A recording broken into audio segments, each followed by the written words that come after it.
Good morning, Raptor Freaks. Alexi Odds here with Saturday Share the Love Club on a rainy Saturday here in Toronto right now.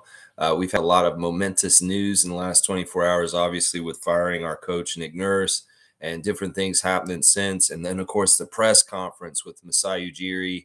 Very, very important yesterday. In fact, the press conference made me think about wanting to share the love for somebody in the press today.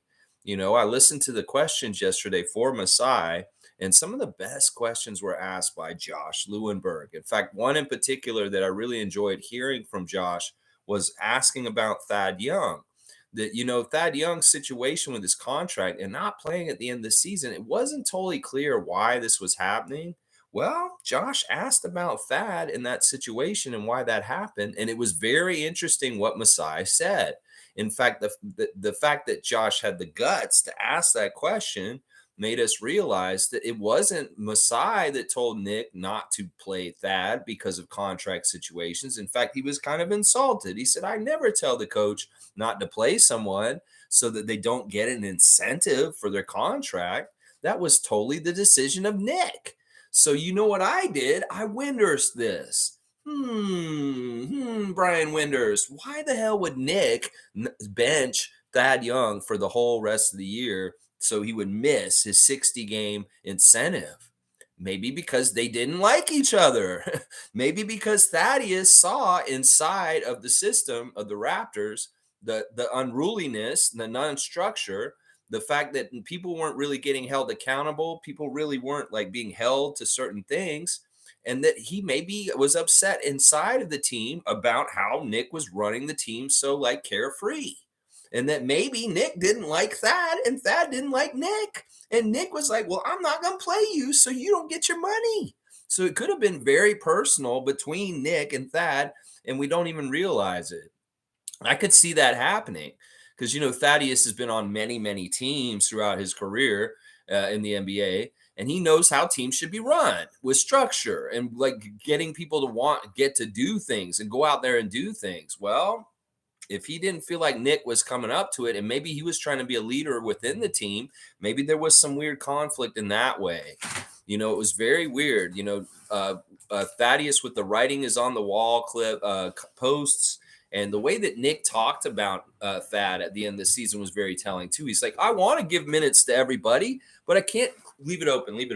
I want to give minutes to everybody, but I can't give minutes to everyone. There's just not enough minutes for everyone. And that was kind of his excuse for why he didn't play Thad. So I was like, Windersting this yesterday from what Masai said. He never told him not to play Thad. So that was totally on Nick's choice. And if I'm thinking about why he did it, well, that is why I think that it happened that way. Now, that's pure speculation, but in some ways it makes total sense. Otherwise, it doesn't make any sense. Otherwise, like, why wouldn't he just play him sometimes? Just that, he didn't want him to get money because he didn't like him for some reason. So there you go. All right, let me just check in with you guys real quick. I got Monique here first again. Always Monique, super fan in first. Always happy to see Monique's name first. Good morning, everyone. So much to take away from yesterday from every aspect of it all. Thank you, Masai. Jay Lou is the best. I would see him most nights, but would never hold a conversation the way he is. Yeah, I think Josh Lewenberg is very much a guy on the go, and he's always going around and staying busy and stuff. But he pops in and out of places, and I'm sure you just happen to run into him for a sec, maybe say hello, but never really get a conversation with him. Well, hopefully you can get a conversation with him at some point. We'll see. But yeah, we're celebrating Josh Lewenberg today. As far as like he is, babe, can you just try and be quieter? Okay, sorry. She's just having to get a Starbucks right when I'm starting my stream. All right, let me also, yeah, Josh Lewenberg to me, the thing is about him that listen, we've got really bad press people here in Toronto. Some of them are absolute awful. Like Doug Smith with all of his dumpster fires and his causing trouble with his crazy like reporting. And then you have like people like Grange with their snarkiness and Aaron Rose. There's all kinds of like even the Sun guys are not really good. They're tabloid in the way they do things also. And there's a few that are in the press corps that I really do feel like do a good job and that I really do appreciate as a Raptors fan for just kind of being factual and upholding a journalistic integrity that is hard to find in journalism in general, not just in sports, but in just regular journalism in the newspaper. Nobody really has a code of ethics when it comes to journalism anymore. They will spout false information without fact checking. They will write opinion pieces that are masquerading as fact. There's all kinds of dirty tricks in journalism these days. And in some ways, I really do appreciate the journalists who actually have integrity, that actually just kind of report and kind of just tell you how things are instead of putting their emotions or their own slant or their own way of trying to do things to make you think what they want you to think. I really do appreciate that. And I feel like Josh Lewenberg is one of those guys. Like most of his articles are very just facts plainly stated, not with him like putting little snarky little opinions into it or saying like, oh, this or something like that. And the other thing is like, some of these reporters aren't sensitive to us like caring about the team, and they'll kick the team while it's down.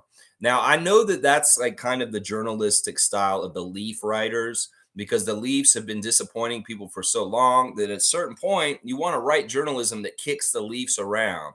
Well, we don't like that in Raptors Nation.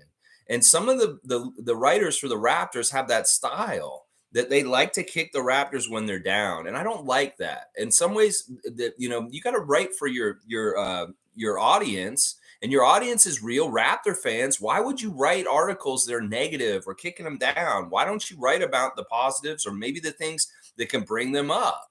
And I think that that's part of what sets the tone of like negative mindsets in the Raptors Nation and positive mindsets, is that like sometimes we get like coerced to have a negative mindset, partly because the media influences us to.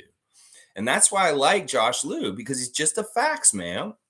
He's going to just tell us and report to us what's going on. So I'm sharing the love for Josh Lewenberg of TSN today, because he's one of the few journalists here in Toronto, a mainstream journalist, that actually does a fair job of covering the Raptors in the way that journalists should. He has journalistic integrity, and he does care about getting it right and factual. And he's not all about tabloiding it up or making it yellow journalism or any kind of bullshit like Aaron Rose is doing or Michael Grange. So we appreciate you, Josh Lew. We appreciate the job that you do as far as like holding that standard. A doctor has a Hippocratic oath. A journalist should have some sort of oath like that pertains to their occupation. But so many in that field at this point do not follow those guidelines. They need to go back to the Edward R. Murrow School of Journalism and learn something that they could learn from Walter Cronkite and people like that. That's right. Yeah. All right. Jimmy Pope is here. Good to see the Pope of Positivity. Jimmy Pope in the house. I saw you in the comments and other places yesterday, Jimmy. I know you weren't happy about the firing yesterday. Let's see what you're saying. Wow, we really fired Nick Nurse. Kind of sad about it, but hey, the players have no excuses now. And Josh is one of the few guys that I like out of the bunch of Raptors media guys. See, there you go. There's another one of us that gives some credibility and respect towards Josh Lewenberg for the job that he does. Yeah, a lot of people were, even though we knew it was probably coming, we're blindsided by this. I had a feeling it was going to happen yesterday morning when I heard Masai was going to speak to us at 11. Well, he's not going to speak to us without something to say. And I knew that he was probably going to have something to say, but it's still kind of it's still a really sad day in a lot of ways for Raptors Nation. A lot of people in the mainstream media around the NBA are thinking that we're crazy because we just fired our championship coach, a coach of the year. And there's a meme going around with Casey and Nurse on it saying the Raptors fired their coaches of the year. Well, that's because we're not resting on our laurels. In fact, if there's something that I learned from Masai Ujiri's press conference yesterday, is that we got complacent this year. In some ways, our culture got complacent. As far as like we say we're a certain way with our culture, but we didn't really walk the walk walk the talk that we were talking as far as things. That maybe things got a little too comfortable. In some ways, maybe people got too comfortable that they were going to get everything granted to them as far as the minutes, the time on the court. Nothing was having to be earned anymore. So what's the point of going above and beyond or working harder? And in some ways, that may be the biggest critique of Nick Nurse, is that he didn't get more out of his players because he didn't inspire them to be more competitive. And Masai was so on point. Somebody said yesterday, I think it was Fun Guy, that you're gonna have some, either he was saying him or me or somebody, I told you so stuff. Well, in some ways, a lot of what was said at Masai's press conference is a lot of stuff that we've already been talking about on this channel. And that a lot of it was already things that we kind of knew was already happening, as far as the inconsistency of this year irking the hell out of Masai Ujiri, just like all of us. He said he hated the way they played this year. What strong words. And he really pinpointed where it all turned and went wrong. He particularly mentioned the blowouts against the Nets and the New Orleans Pelicans around November of last year, like near the end of November, as when things just started to fall apart at that point. And then he didn't see the real Raptors after that. He felt like we started the season fine. We got into the season okay. We had a good record. Kurthika on TSN Sports statistician on Twitter has a really good box where she broke down the season in 6 sections. The beginning of the season before Pascal got hurt, the period when Pascal was out, the period where everybody was all healthy and they were all playing together, the period before Yak, and then the period with Yak. And there's all the records and all the different times. And it's the middle periods that are really bad. In fact, one of the periods where we had a really bad record was when we had everybody healthy and available. We were actually losing. And that was, you guys remember that part of the season this past year, where we had everybody healthy, but we were still having a losing record and not playing well. That is the part that really scared me and made me think, what the fuck is wrong with the Raptors? We can't blame injuries. We can't blame certain things, and they're still not performing up to task. Is very, very strange. Now, Masai touched on almost every single one of the Raptors yesterday, as far as talking about each one of them and how he sees things. And we really got a good, clear picture of who he sees coming forward with us in some ways. And very interesting tells and different things. If you guys have anything about the Masai Ujiri press conference yesterday that you particularly want to mention or bring up, please do in the comments. That's definitely one of the big important things we're talking about today, is what Masai said yesterday. In fact, it was an inspirational speech once again. Even if it's in a dark time, he really does stay committed to the things that matter. And that is staying all about winning and going towards trying to win more championships for this team. He said yesterday he believes in getting another championship for this team, more championships down the road. And he doesn't know how long it'll take, but he's going to slowly but surely be building towards it no matter what. That's the whole thing. It's about building. And then the other thing he mentioned is about anti-tanking. He's like, you don't have to destroy your team to rebuild and make it better. And I'm glad he's like that. I think that it's a folly to think that you need to clear house and get rid of everyone. In fact, there's a lot of Raptors Nation people or fake nation people from other nations trying to come in and tell us to tear down our house even more. Well, we'll start with the coach and we'll go from there. If we make any personnel moves this summer, which he hinted that he's not above doing, that, this summer he could be a player and making a big move to get a big player somewhere. And he said that he even said that guys demand trades off teams and then opportunities come up. And, it could be hinting things like Luka Doncic, all kinds of different people like Jaylen Brown that are out there that who knows could be switching around at some point. So very, very good press conference. Exactly what we needed from Masai, a reset, a little bit of telling us exactly where we are and, giving us faithful some light to shine in front of us to go towards to get to better days for the Raptors. So I'm really happy with what he said yesterday. Fiercely saying, good morning, family. Key words I took away from Masai's press conference: culture, cohesiveness, lack of development, and yes, Doughton is here to stay. And celebrating on that one, Fiercely Salsera. Yes. And this is what we said the other day. It's like everybody's freaking out about converting Jeffrey Doughton Jr. and not converting him. Are we going to lose him now? Well, no. Masai said he's very much a part of our future plans. And that's very good. It put a lot of people's fears to rest. But this is what we were saying here 2 weeks ago when all this was going on and everybody's speculating about converting his two-way. Now, Masai did admit that they mishandled the whole thing. And I wanted, you know what I think was mishandled was Nick Nurse mishandled it. He mishandled spacing out when Jeff would be playing his 50 games on the main roster and how he would be down on the other team with the 905. And even like this, the weirdness at the end of the season, It was mishandled, as Masai admitted, and that's fantastic that he admitted that. In some ways, we really did need to reward Jeff for such a great year and doing everything right as far as what we asked of him.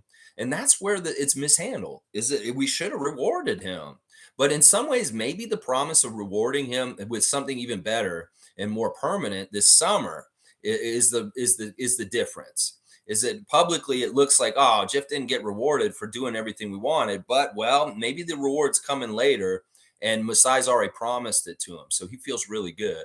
Jeffrey's not unhappy. Jeffrey's not sad that he didn't get converted. The people that love Jeff are more upset than he is.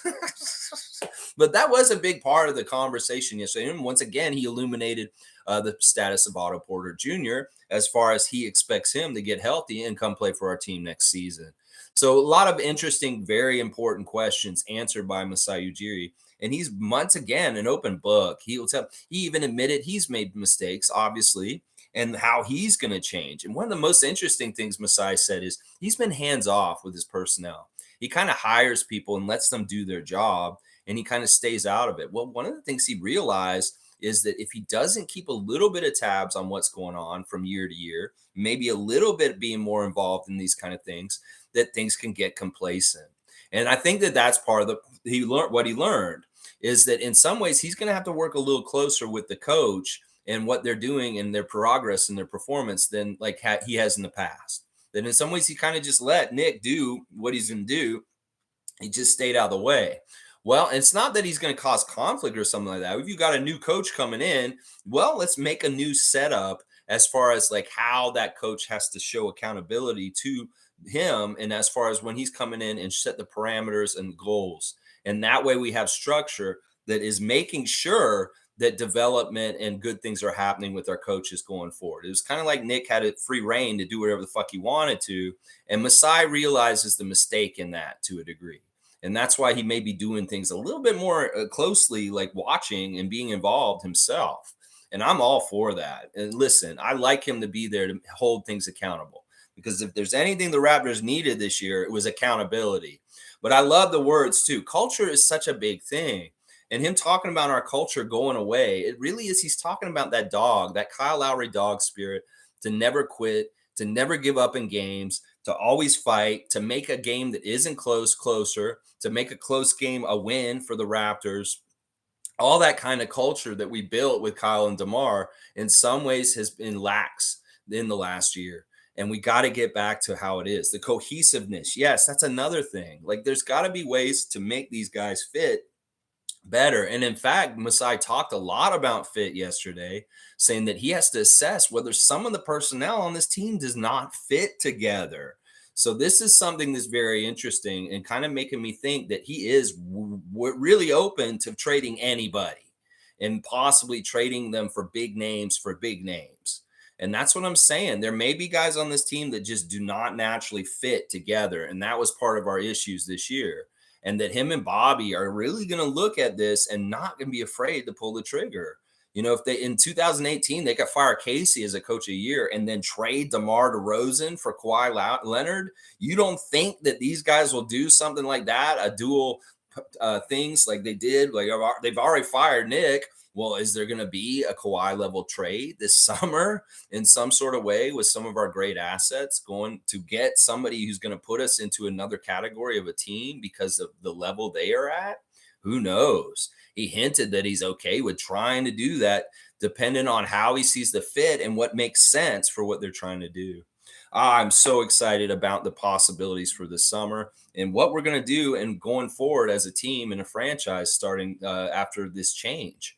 So let's see. Lack of development, that really did irk him. And you could tell this is something that where he probably needed to be on Nick more, is about things like he said Koloko was probably played the most right out of all the young guys. But he mentioned Delano, he mentioned Malachi, he even mentioned Precious. And he said that he didn't feel like those guys got enough as much time as he would have liked from them. So, a lot of the issues that we thought were problems with Nick Nurse, overplaying the starters, not playing the bench enough, not getting good development, were real issues that really did bug Masai Ujiri and irked him, and that he wanted better. So Isaac Campbell's here. Good to see Isaac Campbell. What is Isaac saying this morning? Hang on. Great topic. Also, shout out to Raptors Freak for setting a live trend in the Raptors circles, building community connections before it was cool. Really? So everybody's going live now because I'm going live? Well, 9:30 a.m. is my time, baby. So if you want to come and do Raptors in the morning instead of Raptors tonight or Raptors today, it's the Raptors Freak channel. And you'll get spoken. Your words will get spoken here. I don't know how anybody else is doing it. I know that we talked about spaces on Twitter and people are doing stuff live on there in different places. But cool, Isaac Campbell. Hey, everybody's got their own flavor, and I've got definitely got my own. Fiercely saying, Masai said front office don't prevent players from playing. Yeah, when he said that, that illuminated this Thad Young thing way better as far as like, okay, they're not being cheap. That's not what the issue is here. They don't care about giving him the money. Then I've started to think, well, why would he not play him in the way he did that? He's being punitive towards him so that he won't get that extra payoff because that payoff was due to him. And I'm sure MLSE would have had no problem paying it. Well, Nick benched him for the last month of the season so he wouldn't get his incentive of another $500,000 that Thad was out. And I could tell the energy of Thad was not good in some ways. Like he was very down and morose. And I feel like there was something that happened between him. Like there may have been something like where Thad called out Nick for being too laissez-faire and too easygoing and not being on everybody's ass hard enough because he can tell because he's been around the league for so long. He's like, Nick, you're not getting what you should be getting out of the players. He's like, you're just a player, Thad. Shut up. No, whatever. And then boom, they don't like each other. And then all of a sudden he's vindictive. He's doing some crazy shit like benching him so he doesn't get $500,000. So who knows? I mean, that's speculative, what I just said.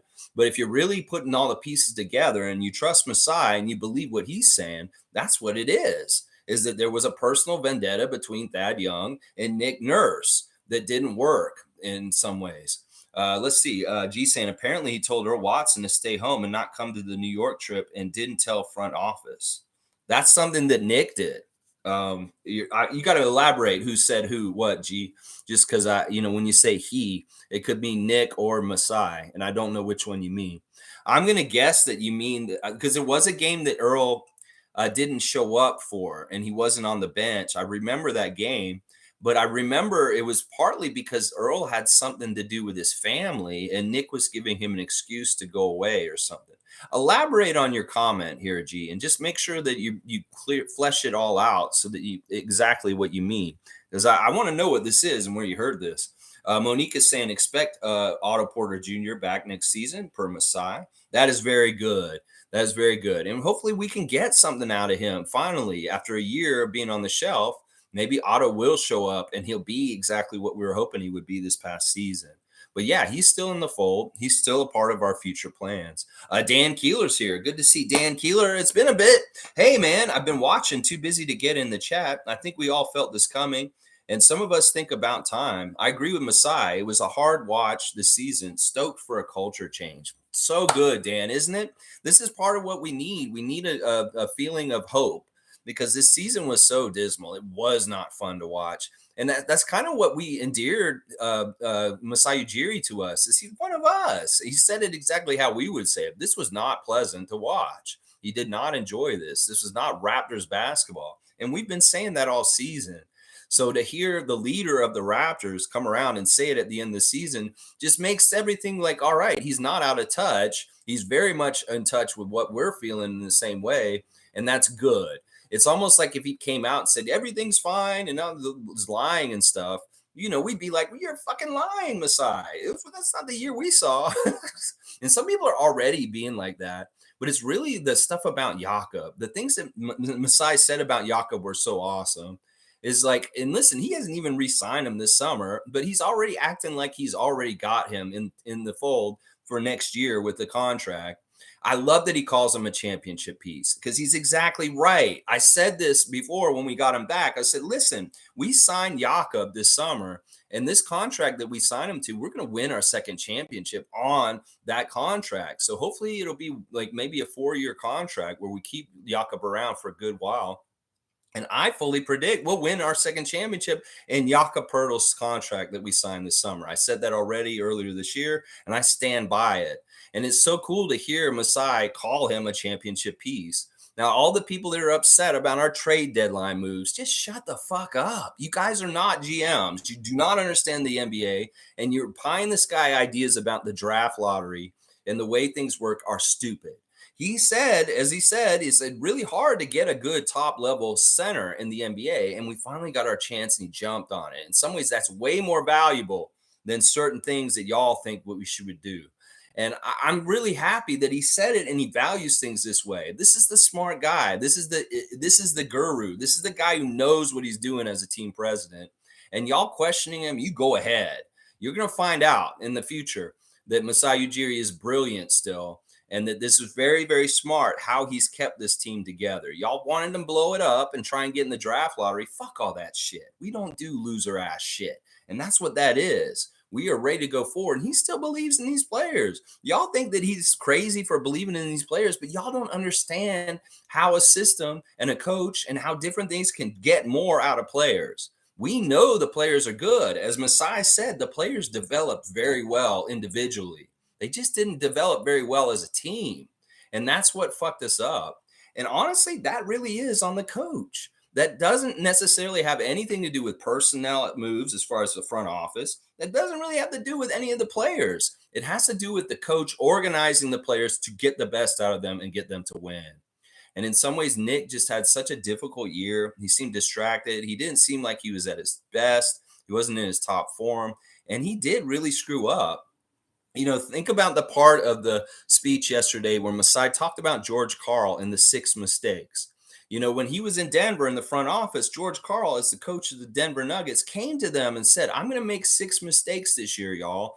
Let me take 6 mistakes. Well, when he said that, it made me think he was counting the mistakes on Nick this year. And I'm going to tell you right now, Nick made way more than 6 mistakes. He made way more than 6 mistakes. And that's what I'm saying. He got more than his 6 George Karl mistakes this year. And Masai said, well, you went over the 6 mistakes because you made a mistake in Atlanta with that inbounds play. You made a mistake in this game at that time. You made a mistake in this way. And then the one mistake that he really wanted to talk about was the Philadelphia press conference. Now, that was really handled weird with Masai yesterday. In fact, he tried to say that it didn't factor into his decision to fire him yesterday, but he's lying. That was the one point in the whole interview yesterday with Masai where I caught him lying, that he was lying about that. He definitely made that. That was definitely part of the reason why he fired him, but he wanted to make it sound like, no, it's not the reason why, but that's bullshit. And in fact, you got to look at how he talked about it and how Nick talked about it in the last press conference that he had, where Nick said he didn't regret saying what he said that day. It wasn't a mistake to him. Meanwhile, Masai saying yesterday it was a mistake what Nick did. And he knows it was. Well, that's not what Nick said, Masai. He said that he doesn't regret it and that he'd do it again. That's why Clutch was definitely the culprit in fucking up Nick Nurse being our coach. That's how that the tell is right there. Masai saying that was definitely bad timing. That was a mistake by Nick. We all knew it. We all felt it. He said the same damn thing that we felt. Masai did. And Nick saying, no, it was very much, I don't regret it. That was all calculated. This was all, Masai's hands were tied in some ways, that he had to fire him yesterday because that's what Clutch wanted. And they set this up to happen this way. So in some ways, I don't know if Masai really wanted to fire him, but he had to because Nick made him have to because of that press conference in Philly. And it's crazy. So it's definitely that Clutch made him say that shit and it fucked up our whole end of our season. And maybe Nick pissed off Masai for fucking up the end of our season because he did want him to go far and have the guys all together, but he lost them. Because they heard all that shit. They heard what he said in the press conference. And then the players put in the effort that they did. And then we just fucking went out into the night to the screeches of a young DeR DeRozan. So it's that's basically it. We can figure out where things have gone wrong. Nick has not been fucking working as a coach because he's not been working. He's not been trying. He's been saying, go and fucking do it, guys, and not really been hands-on.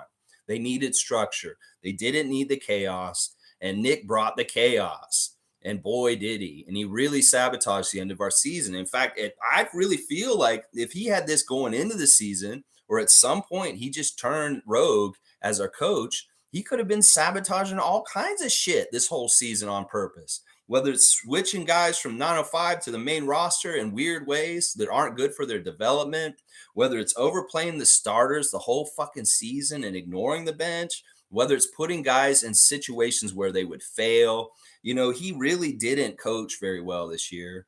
If he had six mistakes, like George Karl said, well, he definitely used them, and maybe even times six, 36. I could see 36 different mistakes this whole entire year. And it was really interesting how Masai framed all that. And really piecing it all together, that's exactly what it is. Nick doesn't have any regrets about fucking up our season at the end. Well, Masai says that it was a mistake and he knows it. Well, he won't admit it, but it is where we're at now. Now, another comment from that press conference that everybody's misquoting and taking out of context, especially haters of the Raptors, is the one where Nick says to him in the meeting yesterday morning, where he says, good luck with those guys. A lot of people are saying, oh, it's like, they're not that good. Good luck with those guys. No, there's not anything ingenuine about this. It's not a sarcastic comment. Snarky, sarcastic people will misread it as that way. He means that. Like Nick in his interviews recently, he really cares about the players on this team, and he really does want them to succeed and do well. And that's part of what he meant when he said that. He means good luck with those guys because he really does like those guys. But it was very interesting that Masai said good luck to you, Nick, and your family. Not good luck to you in your professional career, not good luck to you in any other way, but good luck to you and your family. And in some ways, that opened a whole world it made me think that maybe it's because there's family health issues with Nick's family. And that's part of the stress of this whole entire year, that Masai was being very caring about the family of Nick Nurse, and good luck to them. Like they're dealing with something that we have no idea about. So it's still a little bit of Brian Winders thing I'm doing here. But if you really read between some of the things that Masai said yesterday, you can really suss out exactly what the fuck happened this season with our team. So it's really crazy. Let's keep going. I appreciate you being here, Dan. And it's awesome to see you in the comments today. I remember you from before. Monique saying, we want Earl. We want Earl. I'm all about this. All right, let's look at the top candidates for our coaching position that's just been opened up yesterday. There's quite a few on the list at this point. Now, at the top of my list is Earl Watson, just like Monique. We love Earl Watson. He's only 43 years old. He's a former player. He has immense respect around the league with a lot of great players that consider him their old head vet, that really has mentored them and taught them how to be proper pros. I really like, as I said yesterday, the fact that Earl is a former player. That's really important in today's game. I know there's a lot of coaches that never played in the NBA that coach, but in some ways you need to be able to relate to a young player like Scotty Barnes. If you played, you'll get more respect from him. And then the other thing is, listen, Earl's a bridge. He's a bridge from the old school NBA, the way that it used to be played, in the right way in a lot of ways, and the youngsters and the way they are, and kind of like the softness and the weirdness of now. Now he could actually really work with the youngsters and from their standpoint and viewpoint in a way that won't upset them, but really bring them over to the old school way and teach them that way still. And that's why I like him as our next head coach.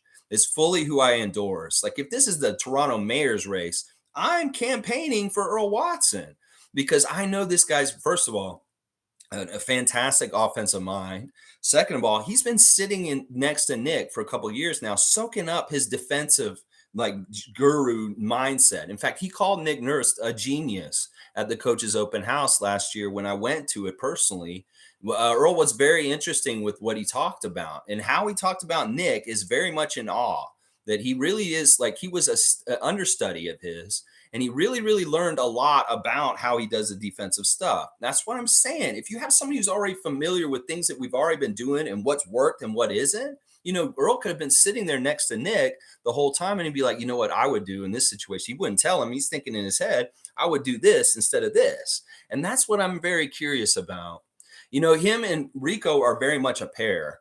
And then if this is where we're going to go, Rico Hines will be jumping up into the front seat with Earl Watson, and he will very much become one of our top assistant coaches.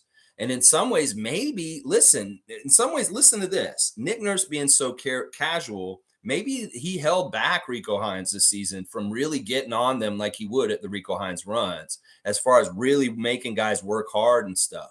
So we need more dedication to conditioning, structure, and doing things with detail. Maybe Earl and Rico are the guys that enforce it and can do that. And because they're already known entities on our team, the players already know them. We know that there's not going to be any issues with like them not getting along with the new coach. That is one of the biggest things I worry about. Like with Eme Adoka, he could be like really awesome in all kinds of ways. Forget about all the problems with the womanizing and the different things like that. That doesn't have anything to do with it. But he could come in and he could be a very strong egotistical energy on our team, and it may rub some of the main players on our team wrong, and that could cause a dumpster fire right away where he just doesn't fit with some of our main guys, and we have to make changes from that. So in some ways he's risky. He's very risky. Now, Masai knows him so intimately that in some ways he really will know whether MA would be a good proper fit to coach the Raptors for this next season or not. And there's no guarantees. So I trust Masai because he knows him very well. And I'm sure that he, like, once again, if he's giving him a chance to come back into the NBA, I'm sure Adoka will listen to Masai and very much be on good behavior with him. Now, a lot of people in Raptors Nation are already saying we don't even want to go anywhere near the toxic that Eme Adoka is. And to an extent, I agree. There's a lot of baggage there, but there is a lot of allure of possibility. With this guy is definitely a very good coach. And he's definitely somebody that could take us possibly to heights. So it's like you really got to weigh this. In some ways, we're not trying to virtue signal and be like moralistic, perfect people here, right? We're trying to win basketball games. So it's really that, get off your high horse and say, this guy has already been punished for this thing. And he said he's not going to do this kind of stuff around our franchise. Well, then I would be fine with him coming in and coaching us. But it really is that Masai has to sign off on him. And it has to make sense. It has to be a good fit with the guys that are already here. Now, other people that are candidates, Adrian Griffin, of course, within our team also. But like I said, I feel like Adrian Griffin is very like attached to Nick at the hip in some ways. Like he really is his right-hand man, the guy he really likes. And I could see, and once again, also Adrian Griffin's Dallas Mavericks connection to Dwayne Casey, getting him to be the coach of the Pistons next year. I really do think that Griffin's going to be the next coach of the Detroit Pistons. For some reason, I have that already premonitioned in my head. Other candidates, they were talking about Jerry Stackhouse again. Jerry Stackhouse was the former coach of the 905, and he coached them to a championship. In fact, he was the coach of Fred and a couple of those other guys. So they are already familiar with Coach Stackhouse. But I don't know. I think that ship sailed. I wanted Jerry Stackhouse when they fired Casey. When they hired Nurse, I was actually saying, let's hire Jerry Stackhouse to be the next head coach of the Raptors in the summer of 2018. But it didn't happen at the time. And of course, Jerry went and coached in college after that. But now at this point, his name is back on the list. He's not a horrible candidate, but he hasn't really coached much on the NBA level. See, some of it is that Earl Watson has a lot of relationships with coaches, players, and referees around the league. So even though he doesn't have a whole lot of head coaching experience, he does have some in Phoenix. He could actually very much come in and be a very capable coach right away. It's another reason why I really like Earl is because he's very popular around the league. And in some ways, he could politic as a coach very well for us right away, even though he may be a very green coach overall. So I like that about him. Now, there are other candidates from other teams. They're talking about Kenny Atkinson. If he's not going to leave the Warriors to go to the Hornets, I don't know. I don't really care about getting Kenny Atkinson. It's kind of interesting. He's not a flashy pick to me. Patrick Mutombo, who was our former Raptors 905 coach, who went and he is assistant for the Phoenix Suns this past season. He's a very strong bench coach. The way he ran 905 last year was very strict. And if we're really looking for somebody who's going to be really about the details and holding people accountable, Mutombo may be a very good candidate. He's very familiar with our system. He is a very close person to Masai Ujiri. And the players, a lot of them already do know him. Now, some of the main guys that have been on the roster that weren't in 905 recently don't really know him that well. But he would be somebody who's not totally unknown. And I do like his strictness. I do like his structure. And I do like how he is very much somebody who holds people accountable. And that's something we very much lack this year. So in some ways, Mutombo is the antithesis of Nick Nurse. So he wouldn't be a horrible coach for us. It's not my first pick, but he's not a bad choice. Let's just put it that way.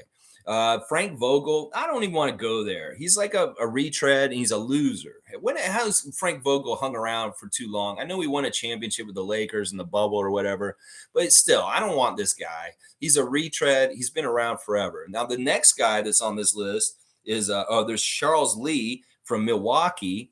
We're looking at him also. I don't know much about Charles Lee, so I can't really say a whole lot about him. And then there's Sam Cassell. We're talking about Sam Cassell, former Florida State Seminole and a longtime player in the league. Sam Cassell's an interesting choice. I mean, he's been on the bench for Doc Rivers in Philadelphia. He's been in different places, and he has a varied experience around a lot of head coaches, and he may be ready to come up and get a head coaching job. But I don't know if Sam's the right person for our job. In some ways, I would question his loyalty to Toronto and wanting to be up here in Canada. It'd be kind of cool to have an FSU coach coaching young Scott Wayne, who's an FSU player also. But I don't know. We could do better. And Sam Cassell's not a horrible choice, but he's not one of my top picks. Really, my top picks are Earl Watson, M.A., and Patrick Mutombo. Those are the three guys that I think that would be the best options for the Raptors, just initially in their coaching search. I love Masai talking about how he's going to do his coaching search. That really these guys come in and they lay it all out. They said, this is how I'm going to run these guys. This is how I'll use Scotty. This is how I'll use Pascal. We're going to do this kind of offense. I want to do this on defense. And I can really see how this would work. It's like they're selling. It's like Shark Tank. And Masai is the shark. And they come in and they do their presentation about this is how I'll run the Raptors. And they'll be so much better if I do this with this and do this with this player and stuff like that. And then Masai's like, yeah, I can see where that might work with this. And if you use Fred in this way and like, yeah. I would love to be sitting in those presentations. Like Earl's got to have an amazing one. Like seriously. And he can be so detailed about it. He could be like, Masai, listen, we were overplaying the stars this year. I have a way to use the bench and work them in with everybody so that we get good development and do this and do that. And he's like, tell me more, Earl. Yeah. So that's the next process is the interview process. And these guys got to come correct with their presentation about their vision of what the Raptors could be next year. And Masai can really look at it. And if you're really good at like selling the idea and making it seem like it's very realistic that it could happen, boom, Masai may be hiring you. So I'm all about it. I want Earl. I want Earl also. I am with Monique. Carlos here. Good morning, fellow freaks. Good morning, Carlo JS, a great Raptor freak, saying hello in the morning. Naco the Nachos here. Out of all the potential candidates, I want Mutombo the most. So Naco is a big Patrick Mutombo fan. That's an interesting one. In some ways, listen, this is what I'll say, Gerald. Earl Watson's further down the road with his coaching experience, though, but they have a similar path in some ways. Phoenix has both been a very big place for Mutombo and Earl Watson. So, but see, Watson in some ways it's more like the fruit when it ripens. In some ways, Mutombo has not had enough years on the bench as an assistant coach to be ready to jump into that head coaching spot. In some ways, Earl's more ripe as a fruit for this as a coach. That in some ways he's really put in the time, and you got to figure he's been sitting next to Nick for a couple years. So we can have some continuity with not making things too crazy. And Earl's very innovative. And he's, like I said, he's an offensive kind of guy. That's what we need, a better offense. And in some ways, he can steal some of the stuff that Nick did well on defense and get away with it. But it's really the innovation and the mind stuff on the offensive end that'll be very fun and interesting. Fiercey saying, because of the clickbaiting and negativity, I don't have a Twitter account, hence cannot see Josh Lewenberg's tweets. But I do scroll on various Raps-related stories on IG and see them. Yeah, he's a safe account to follow. because really there's not a lot of this fluff. There's like some of these other guys like Blake Murphy, Michael Grange, Aaron Rose. They had so much snarkiness and just kind of jokes and opinions that it really takes away from their journalistic integrity. Well, there's none of that extra stuff with Josh, and that's why I really love following him on Twitter. Is there's no bullshit. There's no extra bullshit. There's no AEW. There's no Aaron Rose putting out stupid ass polls about who should be traded from the Raptors. There's no Michael Grange sticking a fork in our back after we failed and talking about how horrible we are and talking all this bullshit. That's what I like about him. Just the facts, very clear and precise, and just letting us know what's going on. In fact, I've got his Twitter open right now, and I can look. He has an article that came out this morning that's talking about why this needed to happen with firing Nick Nurse yesterday. And that he's saying that Nick Nurse is the first domino to fall, but he won't be the last. And he's probably right. There will be somebody else that gets moved or changed on this team for sure. These were his tweets from yesterday. He's very much, in fact, I want to use them kind of as a guideline to go over some of the things that I maybe didn't hear or cover about what Masai said. It was an hour-long press conference, so there's a lot said in there, and there's definitely a lot of things that I don't want to forget to talk about. Like one, for instance, is the Scotty Barnes stuff that he's talking about yesterday. This is the quote of Ujiri on Lewenberg's Twitter. "We should always remember that Scotty is 21 years old. He's a baby. I understand the concerns about last summer." This makes me think about, like, when he says the concerns about last summer, he's talking about Twitch. I think he's talking about Twitch. Like, Masai was literally talking about Scotty Barnes' Twitch last year. When you come into the league and you're pulled in different directions, it's sometimes tough. I think he grew a lot this season and realized a lot. It makes me realize that, yeah, really, Scotty, we got a sweet spot of Scotty Barnes Twitch summer last year that never ever going to happen again. That kind of access and ability to talk directly to Scotty like that was amazing, and I will never forget it. And I will cherish the summer of 2022 that I got to hang out with Scotty for over like 200 hours on his video game. Well, at this point, he realizes it's like he needs to spend his time in different ways this summer. And it's going to be really being as a gym rat and playing a lot and a lot more. Now, one of the things that's getting confused on social media right now about Scotty and what was said by Masai yesterday is the whole thing about him going to the finals. First of all, he was asked to go to the finals by the NBA to be a special correspondent for the Golden State Boston game in Boston, and that he was just supposed to interview the guys. Now, the way Masai said it, he probably didn't say it the right way. He said he was crying to me that he had to go to the finals. Now, some people are saying, oh, this guy doesn't want to go to the finals. Not to play. He didn't want to go to the finals for the first time as a correspondent. I think that's really what Scotty didn't like about the whole situation. He is the rookie of the year. They wanted to put him on blast, give him a little attention, send him as a special correspondent to the finals, and he didn't want to go. He didn't want to go, partly because he had other things he wanted to do. Then maybe he wanted to go back to Montreal or something, because he really did enjoy going to Montreal last summer. Maybe he had something else that he had planned that he wanted to do. And the NBA came and said, oh, I want you to come and be a correspondent. He's like, really? I could see Scott's mentality being like, I don't want to fucking go to my first NBA finals as a reporter. I want to go as a player. And that may be part of the reason why he was upset about going to the NBA finals as a special correspondent.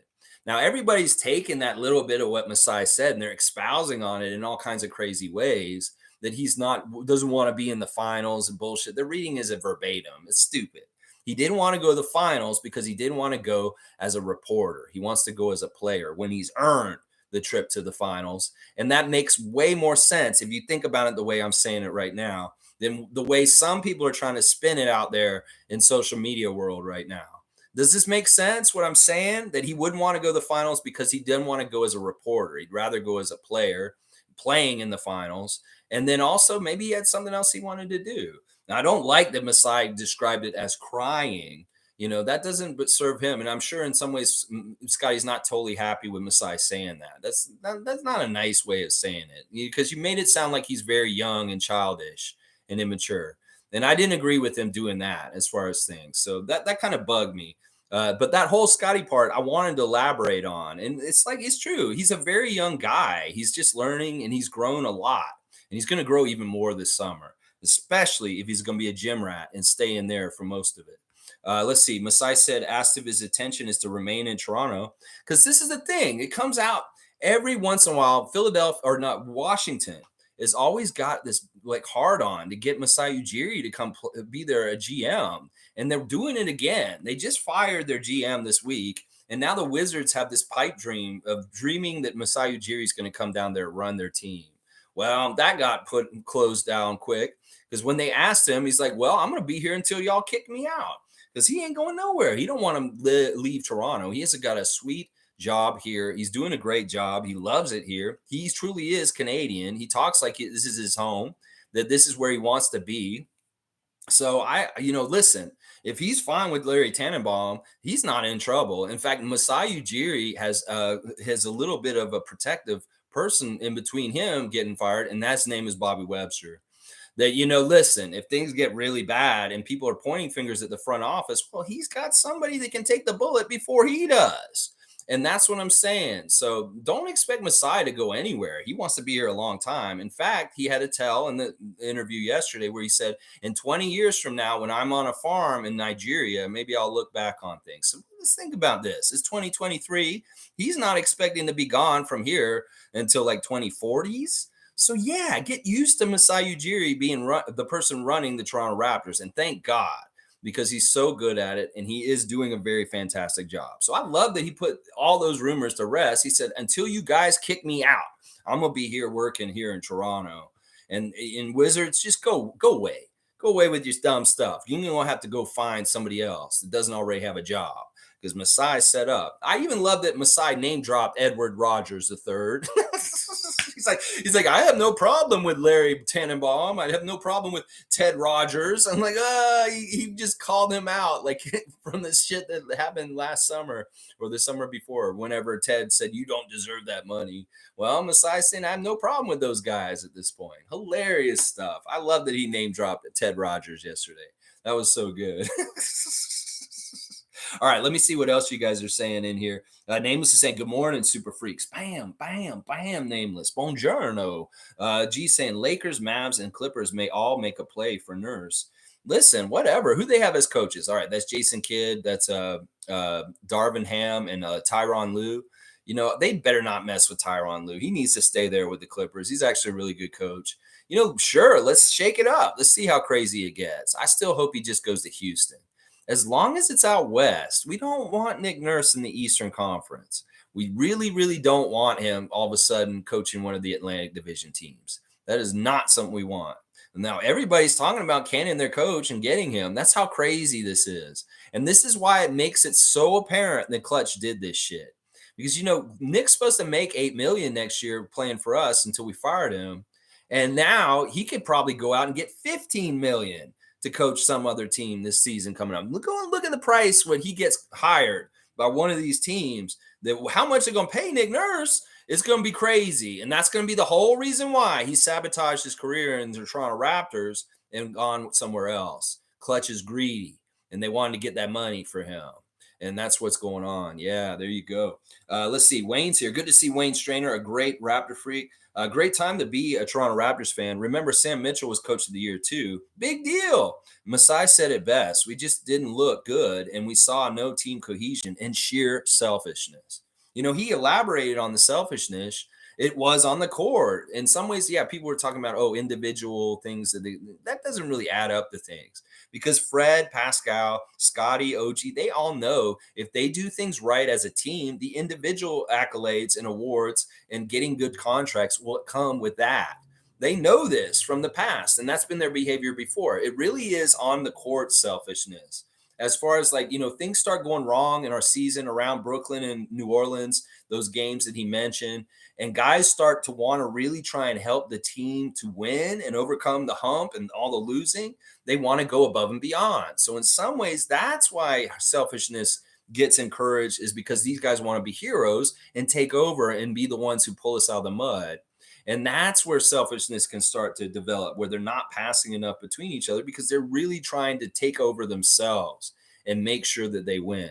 So I'm glad he clarified on his selfishness comment from the trade deadline, because it's been misinterpreted all kinds of different ways by people around Raptors Nation, that he means they're selfish for money. It means they're selfish for awards. No, he meant they were selfish on the court and not actually passing or sharing the ball with each other well enough.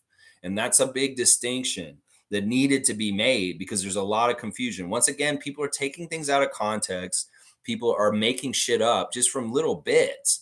Like Masai saying that Nick said, good luck with those guys. Well, look at all these idiots thinking that it means that Nick Nurse is slighting us, saying that, oh, he's like, good luck with those guys. Like they're shitty and you're not going to get anywhere with them. No, he's saying good luck because he cares about them and he genuinely wants them to have good luck, is what he means when he says that. It's the cynical, sarcastic people that read it that wrong way. That's not what was meant. That's a very touching moment because Messiah is saying that's emotional. It's kind of like these were my guys. I've been coaching them for a couple years and I care about them. And it's like a sad thing. It's like good luck with those guys. Kind of like when you break up with somebody and they have a new boyfriend and you have to tell the new boyfriend, good luck with her. Good luck with her. It's the same kind of shit. It's not this other thing where he's trying to like insult our team. You think that? No. Right at the end of the season, Nick Nurse was saying that he cares about these guys and he wants them to be the best players they can possibly, and he roots for them. You know, there's a genuinely love between him and Pascal and Fred and OG and Scotty and all those guys. He really does care about them. And that's why he said that. Trevor's here. Good morning. Watching Masai yesterday doing that press conference. That man is a very, very intelligent person. He makes boss moves. He is a real boss. He is, Trevor J. I love Masai so much. This is why you need a good cook in the kitchen. You need one person in charge steering the ship, and they need to be somebody trusted and capable that you know will do the best stuff for your team. This is something the Leafs have been seeking for so long, and they may have found them finally in some of their guidance, is one person steering the ship. If you have too many people trying to do it, there's a power struggle, and then some things don't get done right. It becomes the U.S. government. You have two sides pulling and nothing gets done. You just stay in the middle. Well, you need one person steering that car and making it go where it's supposed to go. And we trust Masai because he has a great track record. And honestly, some people are trying to sully his record and say, oh, he hasn't done that good. But that's not actually true. He's been killing it. It's just that everybody sees the antithesis side, something like the Jakob move, and they say, oh, that was a horrible move. Well, they're wrong. They are definitely wrong about Pirtle.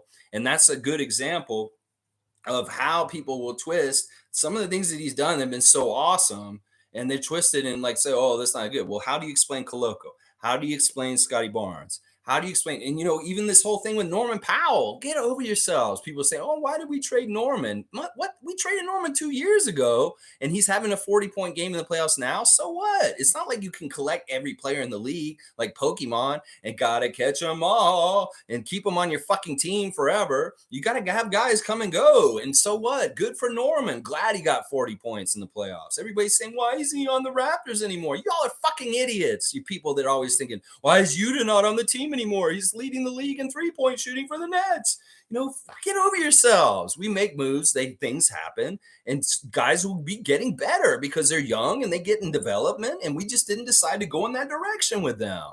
So it's like I really hate this whole thing. Like everybody's pining for Norman Powell all of a sudden again, just because he had a really, really good playoff game the other day. Get over yourselves. The past is the past. The things have happened. We've gone down this fork in the road, and you can't change it. So everything that's said in that kind of way is a waste of breath, a waste of energy, and a waste of fucking time. Norman is a Clipper. So what? Who cares? We have our own things going on, and I'm glad they made that deal. Gary Trent has been fantastic for us in the time since. In fact, Gary's had many 40-point games himself. So this kind of stuff drives me nuts. Click saying yesterday was a great day. Masai showed us time and time again that he's not scared and he has the balls to make this team better. Yes, Click. And I love hearing that from your voice in particular, because listen, if Click is endorsing and being happy about what Masai did, this is a good sign, because Click has been very down on this team all year. And I love hearing that Click is like, yes, I'm so proud of my team president for having the guts to make the tough decision. You know, some of my friends or casual Raptor fans started messaging me yesterday after they heard he got fired. And they're like, what is going on, Lex? I didn't know that things were bad with Nick Nurse here. And I was like, yeah, things have been kind of bad this season with him. And then I was like telling them why we did it. And they're like, okay, well, if I trust what you think, because you're such a diehard Raptors fan, if you think this is a good move, then I'm gonna believe that it's a good move because you really care about this team, and I can tell that like if you're okay with it, then I should be okay with it. It's kind of how they were the casual fan that was talking to me yesterday. So I love it too, Click. I'm so inspired by Masai, even in the dark times. You know, his press conferences are always you come out of it like, all right, I feel like we have somebody very capable running our team, and somebody very intelligent, somebody very savvy, somebody who's very much like doing things like the right way in a lot of ways.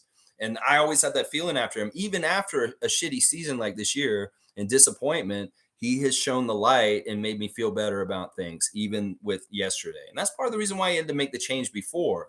Because if he hadn't made a change yet, then it would have been really bad if he came in and he's like, yeah, well, we still have Nick. We still have all the players. We're still doing this. And it's like, wait, whoa, Masai, we had a bad year. You're going to have to make a change. Well, he had the guts to do it. Carlos saying Nick Nurse era finally over. For one, I'm tired of seeing this ugly offense. Please hire someone who can help this starting five. Yeah, yeah, I'm excited. Like seriously, Earl and Rico. If we can get these guys to be our top two coaches, the things they could do with Siakams particularly. Like I want to see less isolation with him and really be integrating him with Scotty in the passing in certain ways that really work. And I'm all about that. Like if anybody can figure out a better offense, I'm telling you, it's Earl Watson. This dude is the guy who unlocked Devin Booker and made Booker the guy he kind of is today in some ways with his coaching from when he was younger. So, you know, that's something that's very good about him. He's good at getting good offense out of people. And I think that's why Earl's another reason why he's the best candidate. Trevor's saying watching Boston Atlanta last night, a water fight, all the way to what a fight, what all the way to the end. The fight, very good game. I was very shocked to see that the Atlanta Hawks took care of business and stopped the sweep. In fact, they did it in a very overpowering way. They broke records for Atlanta Hawks shooting in the playoffs. They had the highest field goal percentage of any Atlanta Hawk team in the history of the Atlanta Hawks in the playoffs last night. And they kind of need that to beat the Celtics. But you go, Hawks. I did not have any faith in y'all to win last night. And I'm actually very happy that you did. I'm also very happy that New York took care of business at home against Cleveland. I had predicted all the visiting teams were going to win last night, but it didn't go that way. In fact, I was wrong on two of them. New York Knicks up 2-1 over the Cleveland Cavaliers. Fantastic job. And then, of course, Nikola Jokic saying that he didn't want to give the Minnesota Timberwolves any kind of glimmer of hope. So he's like, I'm shutting the door and we're going to make sure you lose and you're down 3-0. So yeah, Denver Nuggets taking care of business on the road against the Timberwolves and making sure they win their game. Now, let me go real quick with the ref report for tonight. I've looked at the referees for the 4 games today, and I've looked at see who they favor. So we can tell you right away if you're making any bets or just wanting to predict who you think will win today. Well, this information can help you a bit. Today, we've got Milwaukee at Miami in their 3rd game. Eric Lewis is the crew chief. Kevin Scott and Rodney Mott are the other 2 refs. Eric Lewis and Rodney Mott are favoring the Miami Heat. Meanwhile, Kevin Scott favors the Milwaukee Bucks. So 2 out of the 3 refs favor the Heat today at home, and Kevin Scott's actually favoring the Bucks. The 2nd game, Philadelphia, Brooklyn, we got John Goble as the crew chief with Sean Wright and Carl Lane. John Goble and Sean Wright both favor the Brooklyn Nets. And this is very interesting that they favor the Nets at home, while Carl Lane favors the Sixers. So we got 2 refs for the Nets today, 1 for the Sixers. Memphis at the Lakers, game 3 in crypto. Very big game, very going to be crazy. LeBron's already very excited to play a playoff game in front of the LA home crowd. Mark Davis is the crew chief, and then they got Ed Malloy and Brian Forte.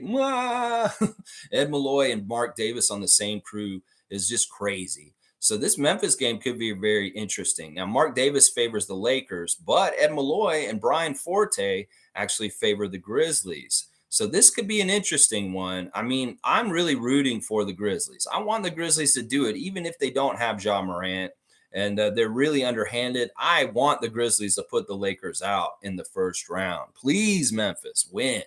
The last game is Phoenix at the Clippers. No Scott Foster in this game, thank goodness. The crew chief is Tony Brothers with Curtis Blair and Nick Booker. And you see how these really problematic refs are all over the place every single playoff game. Scott Foster, Mark Davis, Ed Malloy, Tony Brothers. They're in all these fucking games. Well, in the Phoenix Clippers game tonight, Tony Brothers favors the Suns. Meanwhile, Curtis Blair and Nick Booker both favor the Clippers.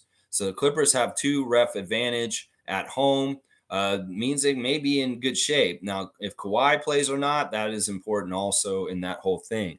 So if I'm educated guessing today as far as who's going to win what, I think Milwaukee probably will win today just because they're a much better team than Miami.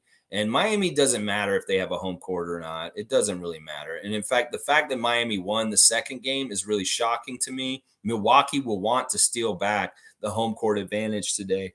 And they will. Watch. They'll come out and they'll kick their ass. And we'll have to see if Antetokounmpo's playing. Philadelphia, Brooklyn. I'm going to guess that, the Brooklyn Nets may put up a really good fight and stop the sweep. And that may be very good. And in some ways, this may be their best chance to beat the Sixers in this first round series. I'm really hoping Memphis will come in and beat the Lakers. But knowing the way the NBA likes to script write the Lakers and the Celtics, I'm going to guess that they're going to help the Lakers win today and get a lead over the Grizzlies 2-1. Phoenix and Clippers, that's a toss-up. I don't really know how this could go. I mean, the home court advantage is for the Clippers. And this is so weird that both teams are playing at home on the same day. It's like one of them has to play in the afternoon, then they got to switch the court, and then they play at night. But both LA teams are playing at home. It's crazy. I'm kind of like thinking that maybe, I mean, it really depends on whether Kawhi's playing. Kawhi makes a big difference and will help the Clippers, but I could see the Phoenix Suns coming in and stealing that game tonight with them. So yeah, there you go. A little ref report for tonight and where the refs are and who they favor as far as things. Overall, the refs favor Miami Heat, the Brooklyn Nets, the Memphis Grizzlies, and the LA Clippers. Those are the teams they're favoring today. All right, let me see. Let's keep going with the comments. Scott B is here. Good to see Scott B. Nothing but respect for Nick Nurse and what he did for this team, city, and country. Best coach in Raptors history. It's a pretty good run. I admit I didn't want to see it, but in Messiah trust. Yeah, I remember Scott was one of the people who was saying like, don't expect Nick to be fired. And I was kind of hoping you were going to be right, Scott. Honestly, you were one of the people that were saying that. But unfortunately, it wasn't. It was the way it was, and I love that you're honoring him. This is so true and so important that we all need to honor great coaches in our history, like Dwayne Casey and Nick Nurse. And it's not really like it doesn't serve us to insult them or put them down. Trolls and people on Twitter and Facebook, they're saying stupid shit. Just shut up. Y'all aren't good fans. We need to honor the work, the very hard work that Nick Nurse has put towards our team and winning for 10 years now. He was hugely successful as a coach, and he just ended his run with us. And there's nothing wrong with that. That is what it is. It's just time to part because things need to change. And there's nothing wrong with that. We can still honor and celebrate him forever going forward. And, that was something that Masai was asked. Did it make it harder to fire him? Because once you win a championship, you walk hand in hand, you're kind of close. Yeah, of course it made it harder. In some ways, you could tell there's a personal connection between Nick and Masai that has been together for a long, long time. And that in some ways it's sad to Masai because he had a vision of maybe having Nick be like a Popovich for us or a Spoelstra. And because of Clutch, that's not going to happen. I really do blame Clutch for the reason why Nick Nurse is not our coach anymore. That was very orchestrated by them. And if he's the coach of the Lakers next year, something's going to be real fucking fishy. Let's just put it that way. Now, I look at my picture of all the champions on the wall, and now Nick's head is not one of the team people on our team anymore. It really is just Fred, Pascal, Drake, and the Raptor that are here at this point. And all those other people are gone. In some ways, the NBA on the down low wanted to dismantle our team so that we had no chance to try and make a dynasty. That in some ways, one of our goals since we won the first one was let's get the second one and link some together and make a dynasty. Well, the Warriors have had all the forces in the world trying to keep the Splash Brothers and Draymond together and Steve Kerr. And well, other forces are pulling us apart.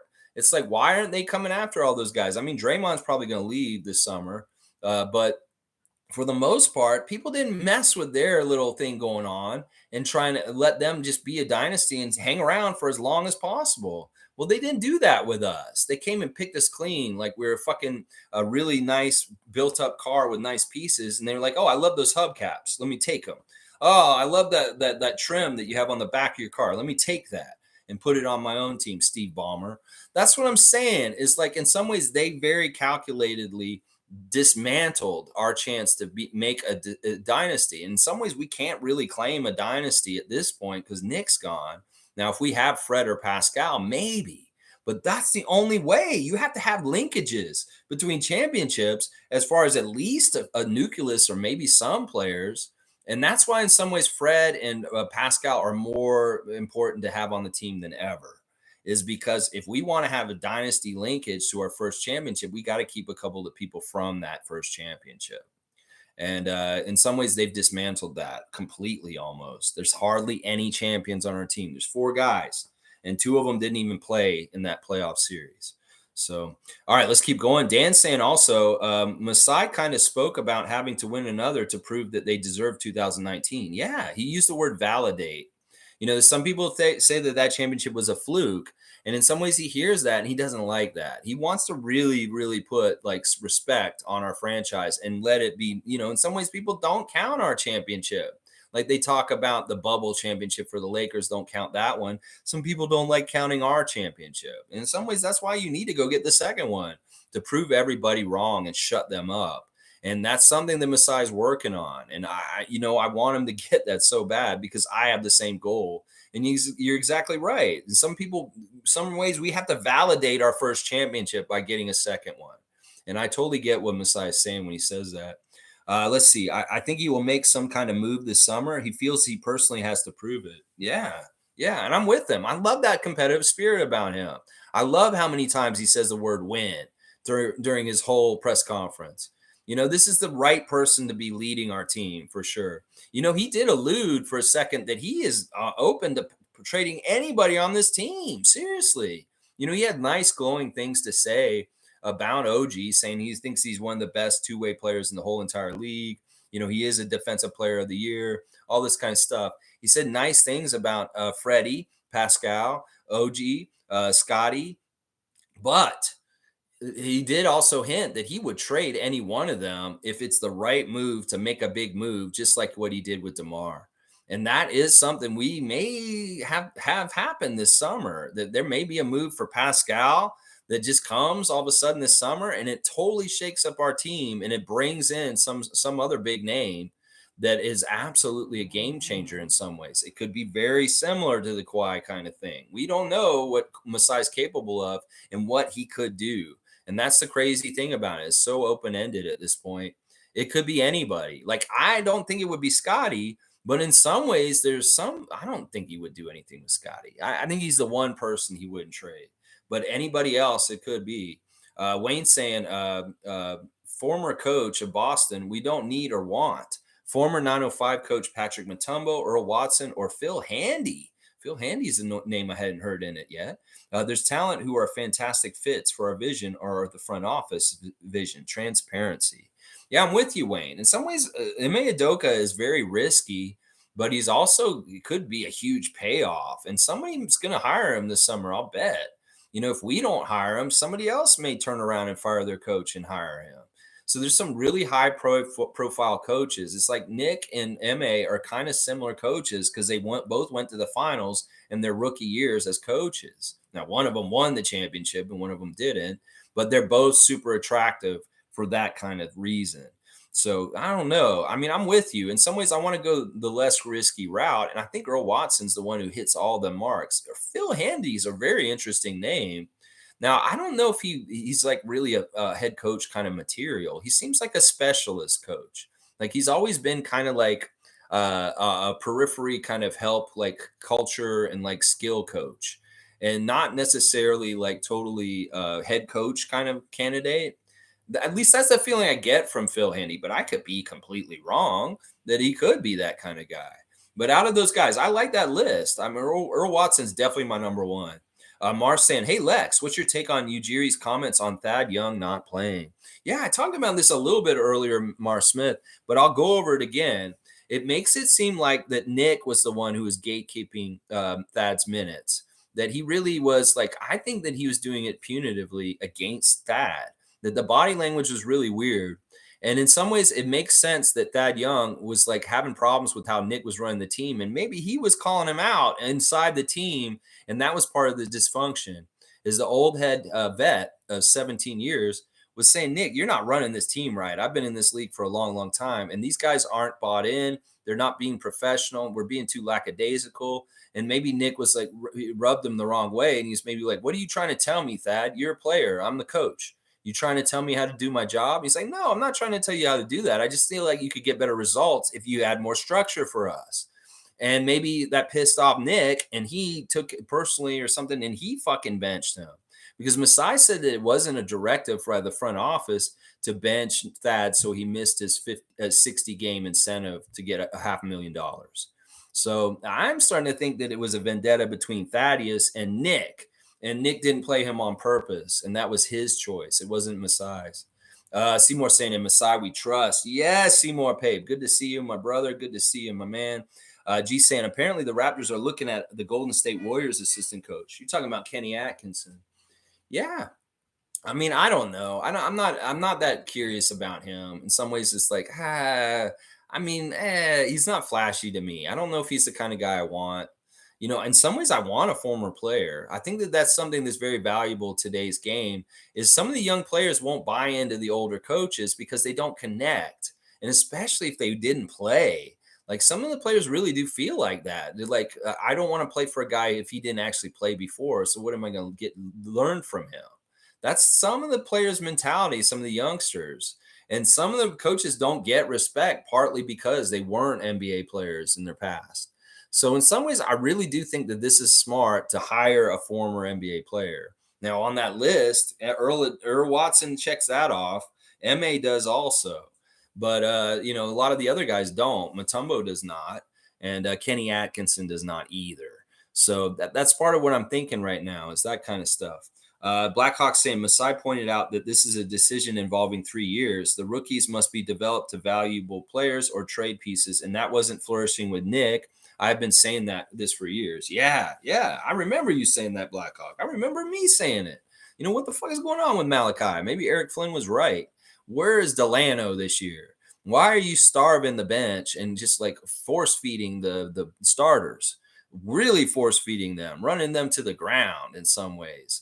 And yeah, this was a big problem this whole last 3 years. Started in the Tampa year, was last year and this year. So there were 3 years of bad development. In fact, the 5 years of Nick Nurse coaching can be really looked at as 2 really, really good years. The championship year and then the next year, we were the number 1 team in the league. We had the best record in the whole entire NBA when the pandemic started. And then, boom, the next 3 years were kind of mid bad years. Tampa, obviously. And then last year, like Masai said, 48 wins versus 41 wins. He didn't really see the difference. It's like so funny. There's so many things he said yesterday that have been echoed from things that we've been saying here. It's like, what's the difference between the season last year, 48 wins and 41 wins, 7 wins? And it's like really in the whole thing, it's not really that much different. And we felt so happy and successful last year. But even with just that little bit of change, we feel so shitty. And part of it is because of the way we lost the Bulls in the playing game. But I love that Masai, man, he's just so good. There's all kinds of different things he said yesterday that were just on point and exactly right. But yeah, there were problems this year with progressing. Like we didn't build is what part of what Messiah had a problem with. In fact, we regressed. Instead of progressing as a team and getting better as a team, we got worse as a team this year. We may have got better with individual players, but as a whole, the team didn't get better. And there's something wrong with that. Something wrong with that. David's here. David's saying, I wish we would get that woman named Becky from San Antonio. You want Becky Hammond. Becky Hammond as our first coach. Yeah, I don't know. I mean, in some ways, I get it. Sixers have thought about getting Dawn Staley. There are some very, very top-notch women coaches coming up around basketball in different places, and this is going to happen at some point. In fact, I could see this. Becky Hammond's actually the coach of the Las Vegas Aces. the champions of the WNBA currently. And she's pretty like I think she's gonna be there for a bit. But I could see her coming back to the NBA, but it won't be in the way you think. It's going to be taken over for Popovich when he retires. Like I could see her being the replacement in San Antonio when Coach Popovich actually does retire eventually at some point. So I think that's her destiny. But that's interesting. You bring her up. Seymour saying, "Gee, who though can you put a name on it? What are you guys talking about? Oh, Kenny Atkinson. He's talking about Kenny Atkinson. That's the assistant coach of the Golden State Warriors that we're looking at. MSJ saying new day rising. It wasn't working past season, folks. Yep, for sure. That is the truth. Nago saying if Nurse goes to Philly, yeah, I don't think that would happen. I really don't think that would happen. Him going to Philly is not likely, honestly, because honestly, Doc Rivers is actually doing pretty well with them this year, and I don't think he's in trouble at this point. I think he's okay at this point. Let me keep going. Wow, lots of comments. Please don't write anymore, and we'll go ahead and just finish off the comments for today after this. But I love seeing everybody here and all the different stuff you guys are saying. It's fantastic. Hang on. All right, where are we at? Okay, here we go. David's saying, haha, Nurse in Philly. That would be crazy. Seymour saying, yeah, that would be crazy. It doesn't make any sense. I could see him maybe in Boston or maybe in Brooklyn, but both those interim coaches have gotten long-term contracts now. So Jacques Vaughn is going to be the coach of the Nets, and Joe Mazzulla is going to be the coach of Boston. But in some ways, they're kind of like, oh, maybe we want to get Nick. Let's see. Guardian saying, I'm okay with MA. People make mistakes. I believe he would be solid for the Raps. Truly believe that there will be roster changes also. If Luka wants out, could be our top 10 guy. A lot of people are already talking about Luka. It's crazy. Like that's already something that's a chatter all over social media. The Raptors fans want Luka here. Well, let's get realistic. Let's see exactly what the landscape is with him and where he is with what he wants to do. You know that Mark Cuban's not going to want to let go of Luka. He's going to want to try and figure things out, but I don't know if he'll fit with Kyrie. And Mark Cuban is saying that he does want to re-sign Irving this summer and keep him in a Dallas uniform for next year. So we'll have to see how it goes. Fiercely saying it may be too late. Hopefully not, but it would have been nice to see how Gary Trent Jr. and Thad played under a new coach and leadership. Yeah, I don't think that Thaddeus will be back for sure. But Gary, we'll have to see. This is still all up in the air, and we'll have to see how things go with this. In some ways, I'm pretty sure Gary won't be on our team next year, but who knows? I could be very, very mistaken. So we'll have to see.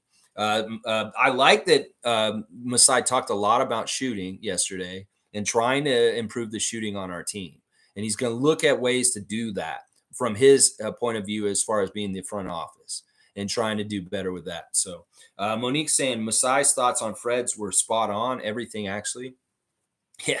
Yeah. I mean, listen, they tried to like bring up Pascal and Fred and where they stand with Masai, and everything was fine. Masai's like, oh, there's nothing wrong. I'm not upset with Fred.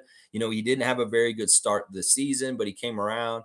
You know, people don't realize just how much Fred and Masai are talking, and they're cool. In some ways, you can really tell that Masai really values high IQ, smart basketball players. The way he talked about Jakob, the way he was saying he's a very good high basketball IQ player. Well, Fred is that way too.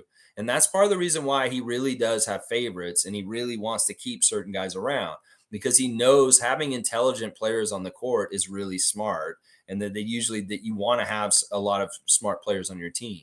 So Fred and Jakob are those kind of guys and he values them partly because of that. Let's see. Seymour saying, I am hearing Kenny Atkinson, lead assistant to Steve Kerr. Yeah, Kenny Atkinson. David saying, you mean when he was talking about playing selfishly? I mean, yeah, I was talking about playing selfishly on the court, not playing selfishly because of contracts or wanting individual awards. Shere Khan saying, good morning, Raptor Freak family. It was an up and down 5-year tenure, starting with the chip and ending with the 10th spot. We need a better developmental coach to get the best out of this talented roster. Yeah, make Earl Watson your head coach, and then Rico, one of the greatest development coaches in the world, is now one of the top assistants. That's what I'm saying right there. Blackhawks saying we should not care about money because Masai confirmed they will pay their guys. We just need the players to produce. Yeah, and that'll cut out a whole ton of the noise on Twitter and Facebook.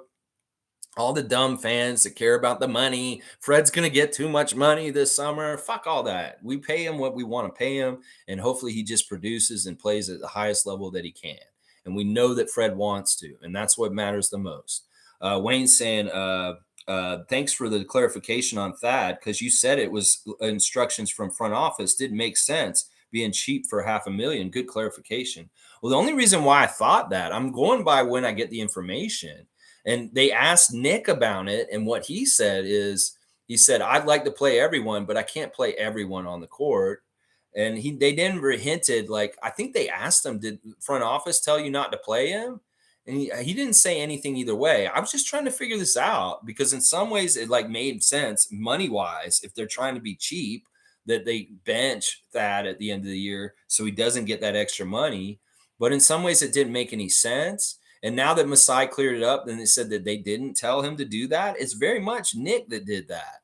And I think that it had to do with something personal between the two of them. I don't think that they got along. I think that there's certain things about Thad being a leader on the team that rubbed Nick the wrong way. And it may be that Thad wasn't happy with the way Nick was running the team inside it also at the same time. And so there definitely was a rift there. Like I can sense a rift between Thaddeus Young and Nick Nurse. Let's see. Guardian Transit saying Raps will need to dip a bit into the unsigned player pool and add quality depth to the second unit and to work with young players. There are always some good talent unsigned for sure.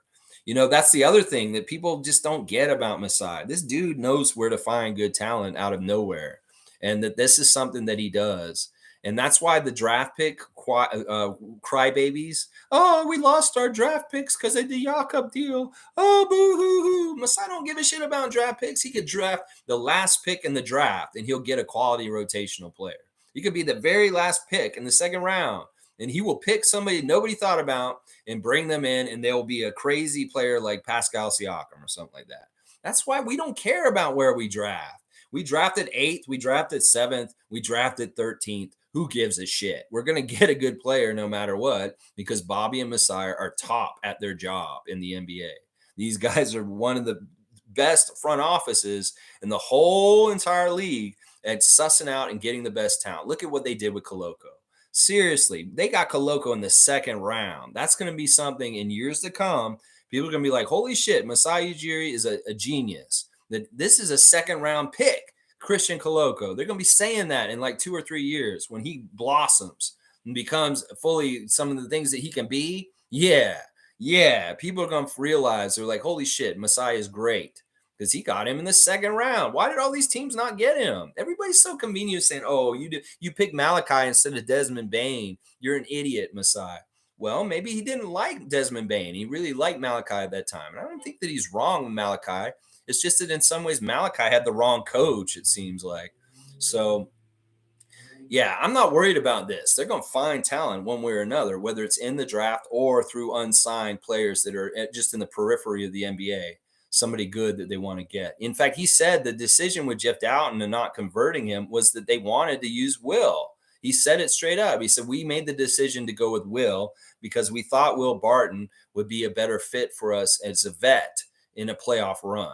And that was the decision was made. It was between Will Barton or Jeff Doughton Jr. And it was like, well, Will's the vet. He has more experience. We'll like to try him. But he did. It's really interesting. He said they mismanaged how they handled Jeff Doughton and the two-way contract. I get it in some ways. Let's see. Dan saying, I found it interesting that Masai basically said, I know you're unhappy. We're unhappy too. We're on the same page, fans. It felt like he was acknowledging his duty to us fans. Yeah. Well, he cares. Like, that's the thing. It's like we don't want some businessman who's just running the team from a business aspect, who's very like numbers and like just profitability. You know, this is the way the Leafs were run for a long time. They didn't care about whether they won or not. They were making money because people would sell out the games anyway. They buy as much merchandise from NHL stores. It didn't matter if they won or not. The bottom line was okay. Well, that's the difference. That's why we need somebody like Masai, is because he's not just a businessman. He doesn't really care just about profitability for the team. He cares about winning. He cares about things that we care about, like the fans. And that's why it's so good that we have him. And that in so many ways, like every team, every franchise in sports, whether it's whatever sport, they all wish they had a Masai Ujiri. Trust me, because in some ways, having a Masai Ujiri is just the best starting block. I don't care about a franchise player. I said this a couple summers ago when we signed Masai Ujiri to his new long-term contract as our team president. That was the best free agent signing of the whole summer because that in some ways is supersedes getting any franchise big time player that's in the league because he's a cornerstone of winning and direction and different things that allow us to be the badasses that we are. And yeah, I love that he's in the same boat as us. I love that he is so candid and honest. I didn't enjoy watching this year either. So he was right there with us. Every time we felt the disgust with a poor collapse of a big lead and losing right at the end of the game, he felt it too. He felt it just as much as us and maybe even more. Let's see. G saying apparently Nurse and Earl had it out, and Nurse asked him to stay back for a game and didn't ask head office. Either that's true or they covered it up, and now that Nurse is out, people are talking. That's interesting. Like I don't. That's weird. I mean, I seem it feels like Nick and Earl have such a good tight relationship. The way they go back and forth on the bench and like just talking to each other. But maybe there was a weird period where Earl was missing near the end of the season. That was a very strange period, and I don't know if this is speculation. Some people are Brian Windersting this, or this is truth. So I don't want to say for sure but this sounds very interesting and plausible that this could be something. So who knows? I'll pay attention. Maybe more of this will come out, and we'll know more about the truth about this. Scott B saying Masai said it was one of the things that made his decision. He didn't pin it on one thing. I think it's more likely Nick reached his 6 decisions with Masai. I do think that mistake was one Masai didn't like. You know, there's so many mistakes I could see just as the Raptors freak watching the season that Nick made mistakes. And if he only gets 6 mistakes for the whole season, as George Karl puts it, I'm telling you, he had at least twice that 6 times 6, 36 mistakes this year.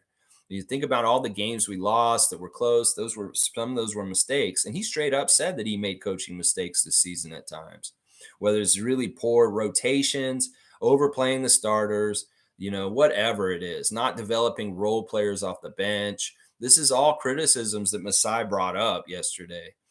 He said role definition. He did say that was one of the things. Monique saying, good to see everyone in the Raptors live stream yesterday. From this stream, 3.8 we're watching, so active.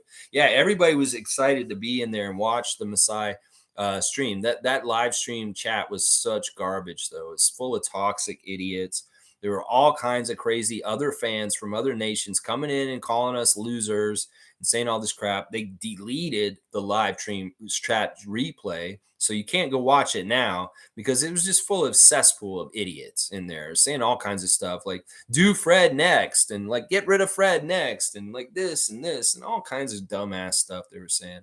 MSJ saying, glad Masai said he saw the dysfunction. It really was as if Nick Nurse would not adapt, and maybe he told Fred to make sure of that. Our blowout over the Hawks showed the adaptations needed, but no, good luck, Nick Nurse.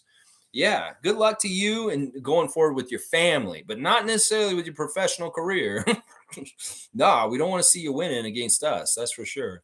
He didn't adapt, and he was very strict. Like it's so weird that he didn't like here develop the players, play Coloco. It's like we're already losing, Nick.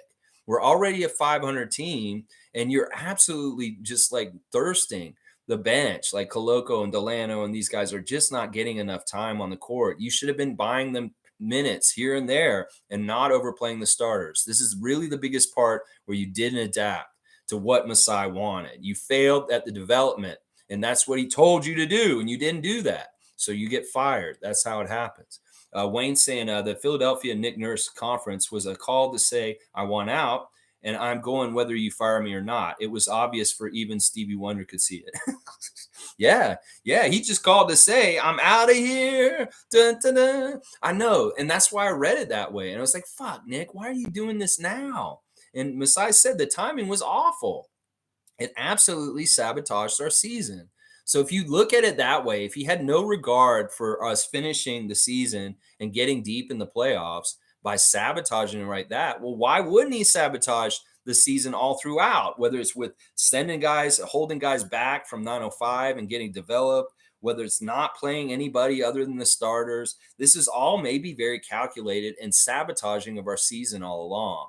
So if you think about it that way, maybe the coach was sabotaging our team so bad and we still did this well. Think about it. We may have been on track with last year if Nick hadn't been openly sabotaging our team this whole season. Like, I really do think that in some ways he wanted to cause dysfunction and problems on our team so that he'd have an easier way to get out. And that was all kind of under the bidding of Clutch. It's gross and disgusting. In some ways, I may not ever trust Nick Nurse, and this may sully his record with us if we find out more about this season and just how much he was doing things on the subversive, on the down low. Oh man, I wish that wasn't true, but there's facts and evidence that actually show that he did sabotage us this year. Kareem saying Masai almost felt shame and a guilty conscience when Nick said, "Good luck with those guys." There's plenty of speculation what's happening in that locker room. Thad fighting Scotty, Fred calling people immature.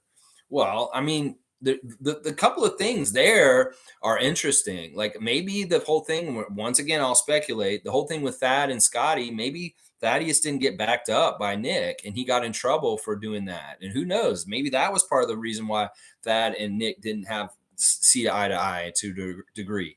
You know, the Fred thing calling people immature that's been blown out of proportion, completely out of context.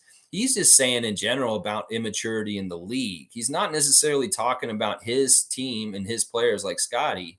He's talking about the whole league and young players coming in are immature to a degree. And he's exactly right. There's certain like arrested development. These guys aren't coming in as completely crafted pros. You know, it used to be you have to go to 4 years at like UNC with Dean Smith, and you go in there and he'd make you a pro after 4 years of playing for the Tar Heels. You come into the league way more prepared. These guys come in so quick and they haven't been coached to the full fundamentals and just being a good, sound basketball player that in some ways they're immature because of that. Because it's not even about their behavior and how they carry themselves. They're immature as players on the court because they don't understand how to play the game correctly. And that is part of what Fred's saying also. But they're going to misconstrue everything that Fred says and take him out of context and put it up there and try and paint it as him slighting Scotty because that's their agenda and that's what they want to try and do. But it's not true. He wasn't coming after Scotty in particular in those comments. And that they want people to think that some of the people that are posting shit on Twitter and other places. But it's not true. He was actually just talking in general about the whole NBA and not Scotty specifically. Blackhawks saying Nick Nurse got carried away with his popularity. He lost focus of what's needed from a coach and his own development. You know, in some ways, I wonder about that. I mean, he did get a little bit of a big head. He started doing Murdoch mysteries and commercials, and he's playing with the Arkells. And in some ways, we felt like he was so ensconced and just like anchored on our team, being the coach of Team Canada. Just that how, like Masai said, that people can dream of having Nick as their coach last summer, like they dream of Messi. You know, in some ways, maybe Clutch took that as a challenge. Oh, you want to see if we can get Nick Nurse out of Toronto? Well, we'll see. We're going to try and do that. And we'll even go straight to the source and mess his head up, cause him all kinds of craziness this season. And boom, all of a sudden, he's not our coach anymore.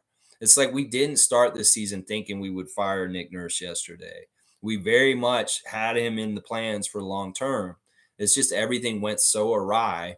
And it's obvious that he is a big part of the problem for this year. And Masai had to do what he had to do. Whether he has any kind of loyalty or love for Nick or not, he did what he had to do. And it was the tough move. And I'm glad he did. Isaac's saying, okay, let's try this again. Let's grow Raptors. If free agency is dead, then Pirtle is a diamond in the rough this year. I don't know. I don't know how things are going to go this summer. I'm pretty sure. I mean, the way Masai talked about it, he said he's already a done deal. Pirtle's going to be on our team next year. That's the way he was talking. It's not totally done yet, but I guess they have a real handshake deal and a real understanding that, yes, Jakob wants to be in Toronto and that he will be on our team next year. Now, if there's anything real fishy and weird this summer where he isn't in the Raptors jersey next season, that'll be really weird. Because in some ways it will kind of make our trade deadline stupid this year. And it'll be very strange because all indications from both Jakob and Masai are that he will be wearing Raptor red next year. So I'm all about that. Click saying that's not it. It's simply Nick Nurse got tuned out by the players.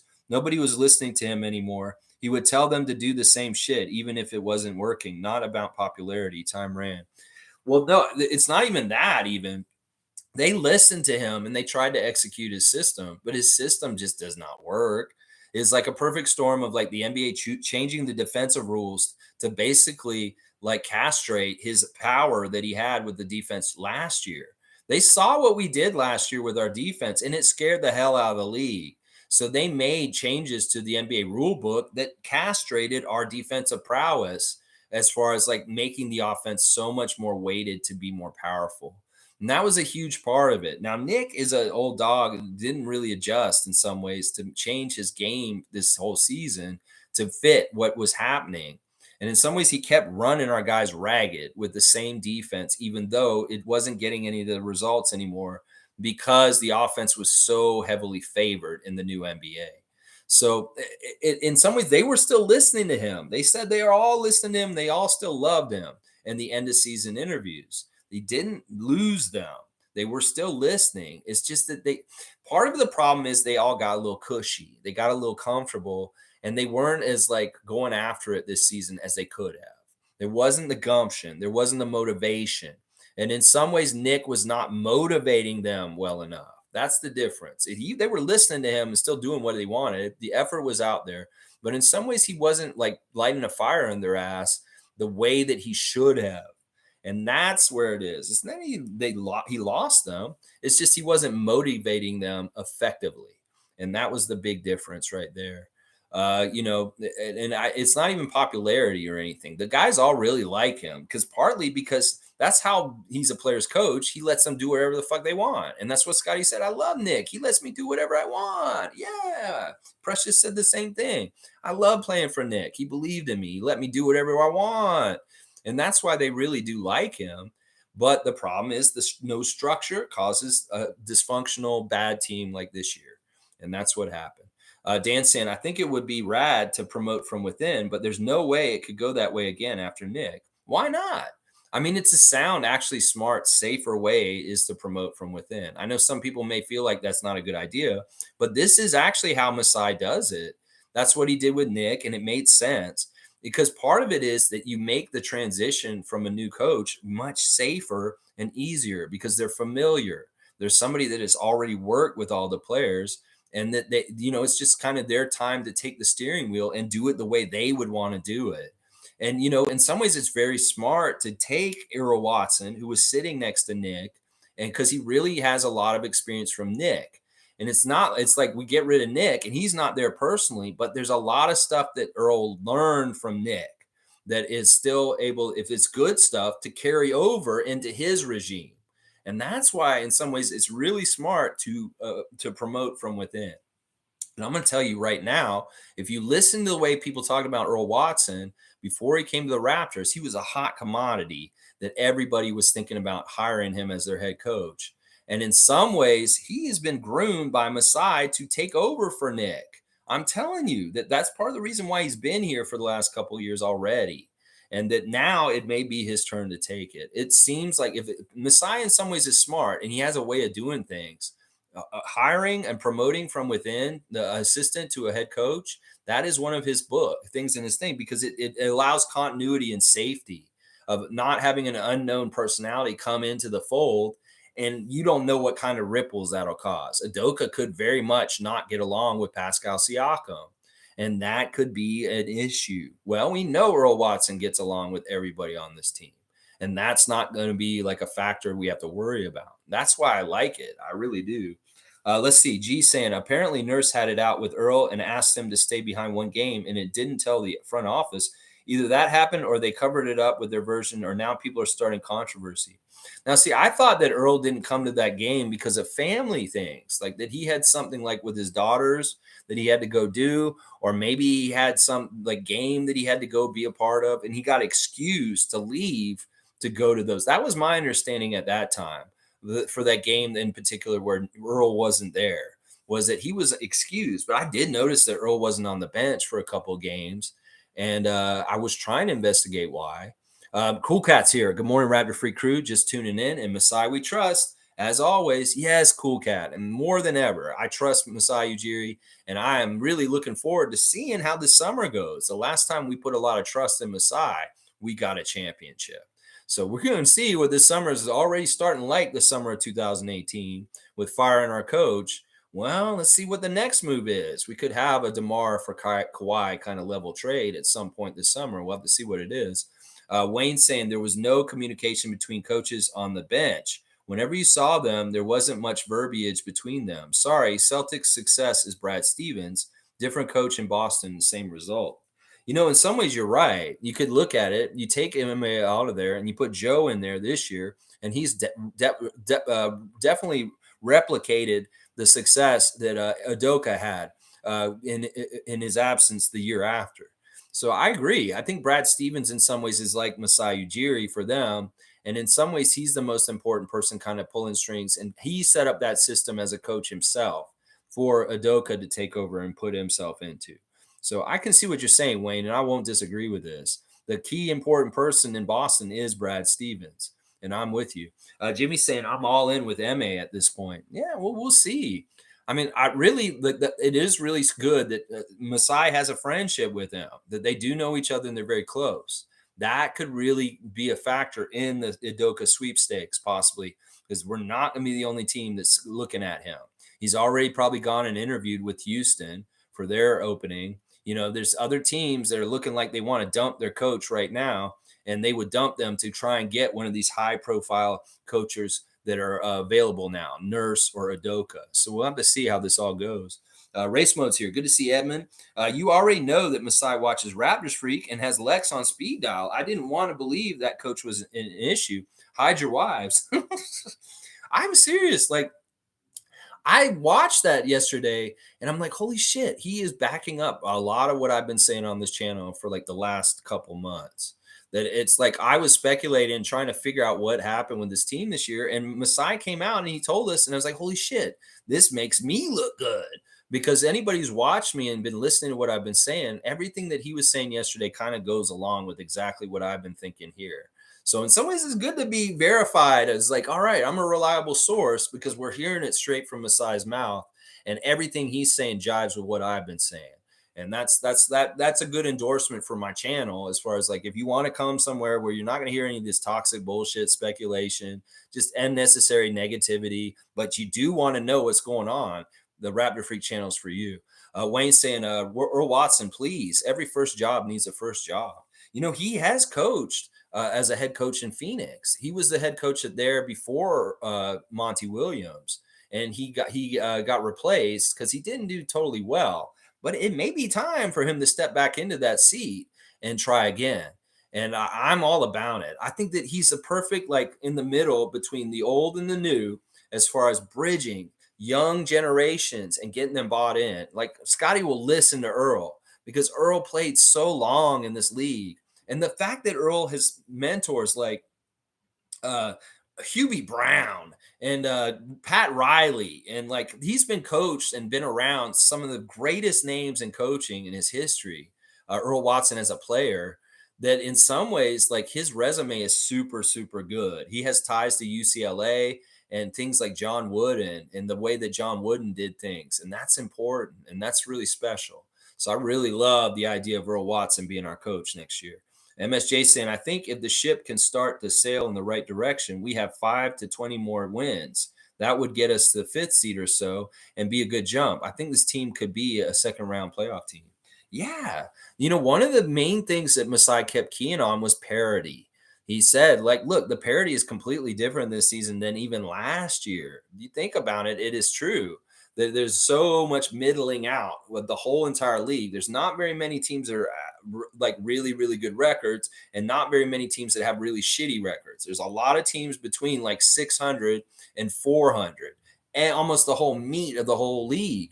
And like he said, you know who's going to win the championship this year. It's not clear. And usually there's like you have a feeling there's a favorite. But in some ways, the league is so even and competitive at this point that if you don't have your team running at an optimal functional level, well, you'll see something like what happened to the Raptors. And I agree. Like if we just had more function, our coach was a little bit better this year, we would have had way more wins and we would have had a better seed and we would have done better in this postseason. And that was a big difference. I'm totally with you on this. And this is why some people think, well, we have such a shitty team. Why do we want to continue with it? Well, we don't. That's a fallacy. When people say we have a shitty team, that's not actually true. Our record is comparable to a lot of the teams in the league right now. And if we had more functional things going on our team, we would see an increase in wins and we would be much higher in the Eastern Conference. So it's really tough to like suss out because everybody's used to the old NBA and like, oh, there's just good teams, bad teams, and middle teams. Well, that's not the case anymore. There's very few really good teams. There's a whole bunch of very mid teams, and then there's a few bad teams also. And the parity is very much a factor. Shere Khan saying, I'm mostly mad about wasting Doughton's 25 games when he was dressed. At least now we can give him a Banton-like contract, maybe something for Harper Jr. as well. Thad may have different attitude with Nick gone. Yeah, who knows? Maybe Nick's gone and Thad is going to still be around and be around with the new coach. We'll have to see. We'll have to see. In some ways, it may be like Serge and Mark and Kyle before. We just kind of see the writing on the wall with where they're at with their age. And that in some ways, maybe it's not worth it to keep them around. Some people have said recently getting rid of Serge and Mark at that time was actually smart because they were just about to kind of be washed. And do you want to really hang around and have these washed guys on our team?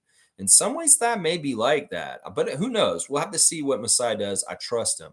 Now, this is an area, what you're saying, Shere Khan, where it could be possibly where Nick Nurse sabotaged our season, the way he used Jeff Doughton this year. The fact that he wasted so many of his uniform games by not even playing him, using him as DMP, because Jeff had 50 games dressed for the Raptors on the main roster this year, and he only played in 25 of them. 25 of those 50 games, he sat in his uniform and never got in the game. Well, that's a symptom of Nick not giving any minutes to the bench. And in fact, there was a huge part in the middle of the season where we weren't playing well and we were all crying out, put Jeff in, put Jeff Doughton in. He's playing really good at the 905 level. Why the fuck won't you put him in on the regular roster? And he didn't. And that's a failure and partly a case that you can make that he sabotaged our season, that he very much misused Jeffrey Doughton Jr.'s eligibility to play on the main roster. And that's too bad. That is something that you could very much point out. And I bet you that is something that Masai looked at and said, well, what the fuck did you do with Jeffrey this year?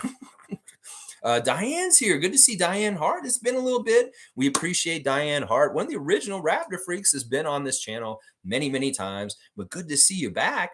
Good morning, Lex and fellow Raptor Freaks. Great show so far this morning. I've been a little busy to comment, but I listen to every show in the afternoon. Keep up the great work.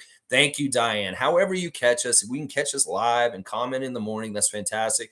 I love that you guys watch later on too and just catch up later in the day whenever you can. Hopefully y'all find this as like a nice little like specialty Raptors radio show of some sort. Just put it on in the background and kind of just get like your gist of what's going on with things. And that's great. I love you guys. Whenever you guys can watch or show up is fantastic. And I appreciate you seeing your name this morning, Diane, and glad you're here live. Wayne's here again. Let's see. Wayne's saying, oops, sorry. I messed with Diane Hart's post by accident. Very sorry. Oh, well, whatever you did, you fixed it. So we're all good, moderator Wayne. MSJ saying, I think if the ship can start to sail in the right direction, we have 5 to 10 more wins. Oh, yeah, you read that already. That's a reprint print. Yeah, I could see that. Space Cadet's here. Let's see what Space Cadet's saying. Fred's most recent Instagram post about the team getting better doesn't seem like something someone would post if they were leaving. Yeah. I mean, I know Fred really likes Nick, and that this is a tough move for him, that it's his coach and he's got special like bonds with him. But he also understands, like, this is the thing that people got to realize about Fred. He just wants to win championships just like Masai. And that's why they're such close people together. They're on the same page. And Nick was too. But at some point, Nick kind of went somewhere else all of a sudden, probably Clutch's fault. But yeah, Fred's ready. He's a company man. He wants to be on this team. And all you Fred haters, you're going to get upset when Fred VanVleet is still our captain and one of our main players next year. You're going to be upset. You're going to be wanting something to happen this summer that just ain't going to happen. Trust me. If it does, I'll eat my words and I'll say you're right, but I don't think it will happen. And in some ways, now Fred is the most important piece from our championship that is still on our team that we need to keep around. That Nick was very important, but Fred is super important too, as is Pascal. So, all right, let's keep going. Shirkan saying regarding the bench depth, I believe we can get a solid backup guard in our draft range. Right now, we can get Wallace, Hawkins, or George with the possibility of getting Cam, Anthony, or Grady dropping. Ooh, those are all draft prospects that I'm not familiar with. In some ways, I'll say, well, what about Jeffrey Dowden Jr.? We've got a very good, solid backup point guard in him that hopefully he can be more of that for us next year in that way. But yeah, if we draft a backup point guard, I specifically want a guy who can really, really shoot the lights out. If we get a really, really good shooter this draft, that'll be the right direction. We get Otto Porter Jr. back from injury next year. We got Joe Wieskamp still on this team. We could have a way better shooting team with better coaching, a guy who's actually looking for how to open up and get these guys to shoot better. It could be very much night and day. It could be we come back next year and everybody's like, holy shit, we didn't realize how much Nick Nurse was holding us back with the way that he had to do things. That it could very much be like, holy crap, this is so good. And we could be very enthusiastic and excited about the direction the Raptors are going. I think that Masai was being humble when he's saying this may take a little while, but I don't think it's right. I think that in some ways this is just my educated, astute kind of opinion. Looking at things, these guys are motivated to have a better season next year. If they have a new coach and a new direction and they have enthusiasm, we could be gangbusters next year. Seriously. We could be one of the top teams in the league, even though people will be like, you guys hardly changed your team. You got a new coach. You maybe made one big move. And all of a sudden, you guys are like a top 3 Eastern Conference team. That could very much happen with us. So, let's predict and hope for that because it's possible. Everybody who thinks we're just going to be mid or regress or get even worse, you're wrong. I don't think we'll be worse than we were this year. We're going to be better next year than we were this year. I'm pretty sure. Daddy Gates is saying, in my opinion, Earl Watson is the best choice, particularly from an optics standpoint in relation to how the league itself views us. He's very respected around the league. That's exactly right. And that's part of it. He has relationships with the referees. He knows Tony Brothers real well. I mean, he knows him from being a player and playing with him on the court. There's something that's really invaluable with that. That having prior relationships with people, even if you're a young coach and you haven't had a lot of head coaching experience, if you have a lot of NBA experience, that makes up for it a lot. The fact that you've just been around the game and people know you. And I think you're right. This is a huge strength for why Masai should strongly consider just promoting Earl Watson. Fiercely saying, Lex, we were questioning who the cancer was on the team. I'm sadly leaning to believe it was Nick Nurse. Suspicious plays, weird body language, calling out players publicly, recipe for disaster. Yeah, that's something that never sat well with me. The way he called out Precious this past season was unfair and wrong, and it pissed me off. And in some ways, was this kind of shit calculated? Or is this just who he is? I don't know. There's something really weird about Nick all of a sudden that happened this season. He had dark energy this season. Like he talked about positive energy at the beginning of the season. They had it, and something went wrong, and he turned dark. He turned into the dark Nick Nurse instead of light energy Nick Nurse. He's dark energy Nick Nurse. And that's why we have to, in the light of some of the things we're figuring out now that the season's ended and he's fired, we really have to look back at the season and look at different things that happened that were mystifying and wonder, was that the factor? That Nick was kind of sabotaging things on the down low, and we didn't even realize it. MSJ saying the next coach will bring a clear vision to the team's offense. Please. Oh my gosh. And the players will buy in quick. We will see rejuvenation and a better team next season for sure. The talent is here, needs direction. That's the one thing. These guys all know it together. They know that this group is good. They believe in each other. Even with this mid-season, they still believe in each other. Like they like lining up with each other. Scotty likes lining up with Precious. Precious likes lining up with Pascal. Pascal likes lining up with Fred. Fred likes lining up with OG. OG likes lining up with Jakob. These guys like lining up with each other, and they do feel really confident in their abilities and their talent. And so does Masai. The talent is there. The assessments that him and Bobby made in the last week were probably like, All right, well, Scotty got better, OG got better, Pascal had a fantastic season. Fred had a tough start, but he played really good in the second half. What's wrong? Why didn't we get better as a team? Well, why did we get better as individuals and we didn't get better as a team? That's the coach's fault.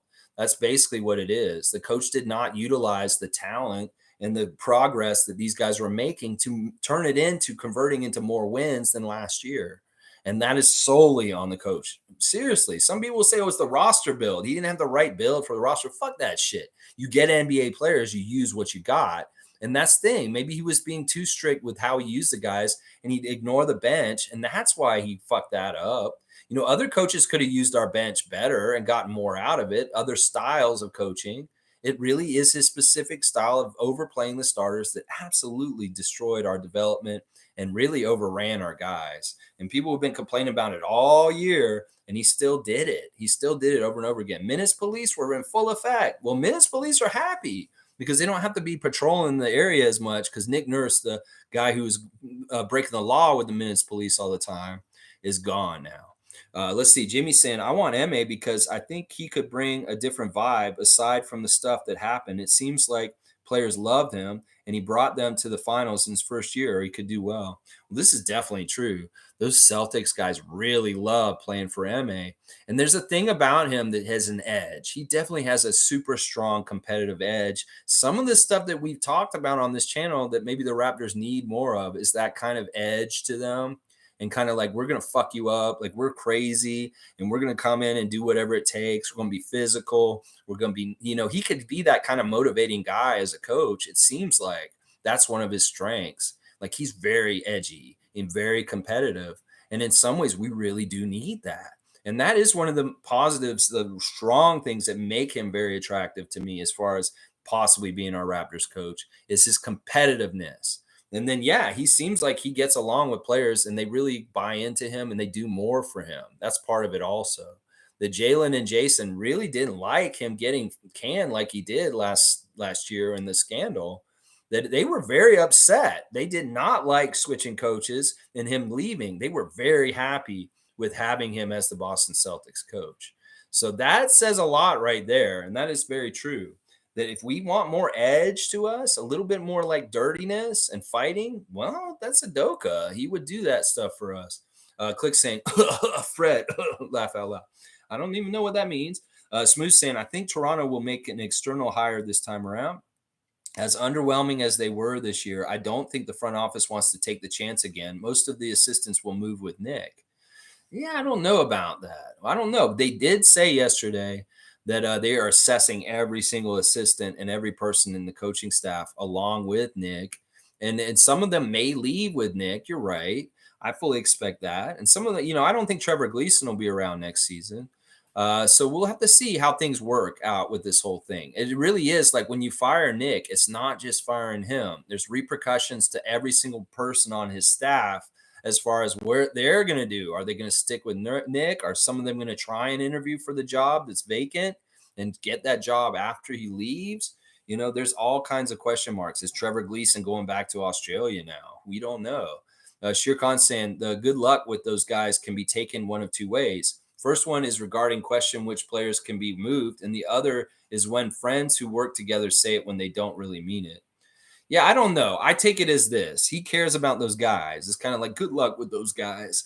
It's kind of like a little tearful kind of thing. That's the way I take it. And so some people are saying good luck with those guys. Like you're not going to get anywhere with them. Like I couldn't get them anywhere with them. So you expect somebody else to get them somewhere with them. That's the mentality a lot of people outside Raptors Nation is taking that comment as. But if they looked at it and really understood the full context of how Masai said it, it really is an emotional, tearful exchange of being like, this didn't get to the point. This is at the point where we didn't want to get to this point. It's sad. And I'm going to miss these guys. And I want you to say good luck to those guys. That's the way I read it. I mean, because that doesn't make any sense. Masai's not going to talk about it in the press conference if it's a negative, bad, detrimental slight or insult. Why the fuck would he even bring it up, Shir Khan?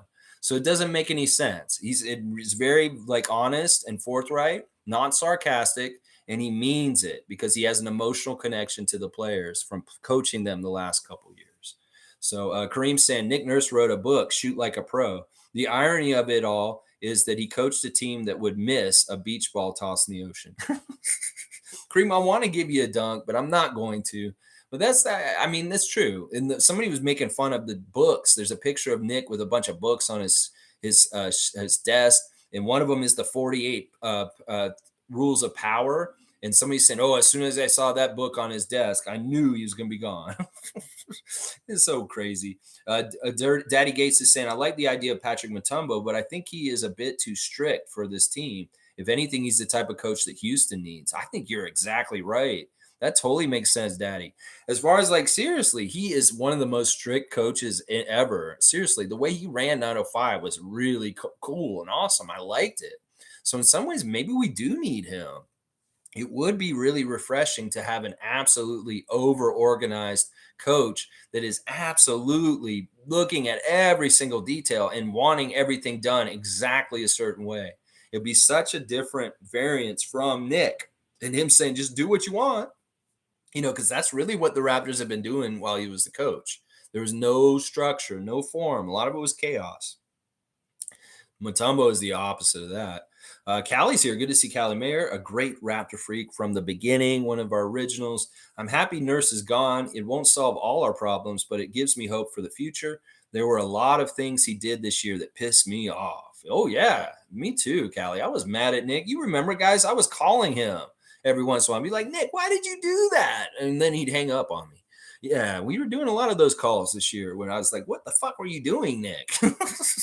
Isaac saying we lost a lot of assistant coaches before Nick Nurse. Reset was a long time coming. I think Patrick Mutombo is my choice. See, in some ways he's in-house. I can't get mad at this. So really, in some ways, I'm seeing three logical candidates that make the most sense. Whether it's Watson, Mutombo, or Udoka. Those are the top three as far as in my book that we should be looking at. Maybe Griffin as the fourth one as far as things, but I'm not interested in the other names outside of Udoka, outside of our franchise. I don't want Kenny Atkinson. Sam Cassell, I'd be kind of okay with, but I wouldn't trust him. And then Charles Lee and some of the other names that are put out there, who cares? Let's just stay with people that are familiar with our team to a degree. Because in some ways, you'd be shocked. Like the difference that Earl Watson would coach this team compared to Nick Nurse, you may be very shocked at the style and the difference in how he would be the head coach. That he's the assistant. He can't do it the way he'd like to. He can help and he can give advice, but it's Nick who sets up the whole structure and the framework as the figurehead head coach. Well, if Earl's that guy or Mutombo, that's a totally different look and feel to it, even if there's somebody who's already been around and you'd be like, well, that's not much of a change. That's not true. These guys could have a totally different kind of style to how they would want to do the head coaching. And I think seeing the mistakes that Nick made this year is actually very helpful for Earl also. That's why I like Earl being there, because he can see the pitfalls and the fuck ups that he made this year. And that helps to add to like avoiding them next year and maybe improving off of them. Let's see. G saying Fred takes on average 16 shots a game and assists almost 10 since Jakob. Statistically, he isn't selfish. He has been inefficient at times. The bigger issue was no set plays and end of game leading to ISO. Yeah, we weren't organized enough. The devil is in the details, like Fred said. You have to work on the details, work on the finer things about how you play, and then it becomes second nature in the end of the game when you're in a high pressure situation when you don't have time to think. You got to just kind of go on muscle memory and kind of go and think, well, that's why you prep. That's why you do things over and over again. That's why you drill and practice. That this is our end of game kind of sets. And well, when you do that a lot, you get good at it. You get confidence in it and you make it happen. And that's the thing that I didn't see at all this year. At the end of games, we didn't have any set good plays that were money that we knew these guys worked on, that they would take us home to get the victory. It was very much relying on freestyle, like making it up in isolation, stupid shit, make a shot and fail. That is the difference between preparing your team for end of game situations properly and getting good results and not getting good results. You just want to half-ass it, you get half-ass results. That's why we can't half-ass things anymore. We have to have structure. We have to have drilling it in and making it second nature muscle memory so that at the end of the games, we excel and succeed and win them. That is a big difference right there. Monique saying, my sister was the first one to call me after your stream, but 5 people messaged me on Facebook, Nick Nurse fired. I know, everybody was in a tizzy. Everybody's in a tizzy. They were like, whoa, whoa. Adriana was like out and looking at the cherry blossoms. And all of a sudden people were saying, whoa, Nick Nurse got fired, and her dad was talking about it. And normally he doesn't talk about basketball. It is a big deal because he's a name that has been synonymous with our team for a few years now. And he did bring a lot of success to our team. So everybody, in some ways, the championship is very recent to non-Raptor fans. They're like, oh, he won the championship. Why would they fire him? And they get a little crazy. And they're like, whoa, that doesn't make any sense. Space Cadet saying, agree, G. His problem this year wasn't selfishness. He just couldn't make shots. And Masai even revealed he was trying to rehabilitate an injury for the first half of the year. Yeah. Yeah. Fred's shot mechanically wasn't right. CJ Miles broke it down on the podcast last fall and said, this is what Fred's doing and why he's missing right now. You can tell that he's not getting the part of it was he was getting the right distance. It's just that he was a little to the left or the right and not getting it in the hoop, but he fixed it and he got it right. And I love that Masai said, when Freddie's on, he is so on. He is so good. And that's, you can tell he really loves Fred. And that's the thing that Fred haters need to realize. MU likes FVV. And he will be getting him figured out this summer. And he will be on your team still next year, even though y'all hate him. Shere Khan saying, as far as hiring our next coach is concerned, I want Watson, Griffin, and Mutombo to be at the top of the list. Not sold on MA. Too similar to Nick when it comes to development. He needs a ready-to-go roster. That could be true. That's something I didn't think about. In some ways, we really do have to think about the fit as far as like, is this a good development coach compared to a high level coach that's like wins a championship because your team's already a certain level? And in some ways, Udoka is similar to Nurse in that way. But I don't know enough about Udoka's development skills. Like, I don't pay attention to that kind of stuff with him in the Boston Celtics when he coached that 1 year. And he only coached 1 year. So there's not a lot of evidence of whether he is or not. So this would be interesting to find out and think about. He may not be a bad development coach. In fact, he may be much better than Nick at what Nick wasn't good at. So we can't say for sure, Shere Khan. Let's just put it that way. He could be actually okay in that part. Let's see. Monique is saying the Oakman and the OVO collaboration. Thoughts on the jacket? Well, we saw the foreshadowing of this with the playing game against Chicago. Charles Oakley sitting in Drake's seat at courtside wearing an OVO shirt with the OVO owl on it and the Raptors logo. And I'm sure everybody's like, he's a Bulls legend. Well, he's wearing Raptors swag, guys, and he's at the Raptors game on the home court. Well, apparently it's been announced that Charles Oakley has now got a deal with OVO to be a part of, like, there's, I guess, being a model for them or having his own line of OVO specialty Charles Oakley stuff. It's all cool and awesome. And of course, Oakley's such a cool, suave, older dude. He's a perfect kind of guy for Drake to put in OVO gear and be in a collaboration with. So you go, Charles Oakley, and you are a Raptors legend, as well as a Knicks and Bulls legend also. But in some ways, a Raptors legend, a little bit more because you're now OVO, baby. All right, Randolph's here. Good morning, beloved Raptor freaks and most informative gang. Blessings has fallen on our team and will fall this summer and going forward. Yes, more blessings and blessings and blessings and blessings. Thank you, Randolph. And guess what? Adriana is here right now. She went to St. Vincent and she came back. And Adriana, do you want to come here for a sec? She went to St. Vincent. She had a great time. I know you were asking about this the other day. And, she just wanted to say, hey, she got her hair done while she was down there. Come say hi, Adriana, for a sec. See, she got her hair braided up. That's how you know she was at St. Vincent. The lady came to the house and said, oh, I got to do your hair before you leave. And she you didn't have a chance to say no. You had to do it, right? I guess so, yes. See, so she went down. She spent a lot of time at the beach. She didn't get too sunburned. You had a really good time, though? Absolutely. Great time. Great time, just enjoying the food, the culture, and the friends. And, she's there with her friend Wendy Morris, who's very much, got very much a lot of family there. So she was very much in a family atmosphere with her good friend Wendy down there.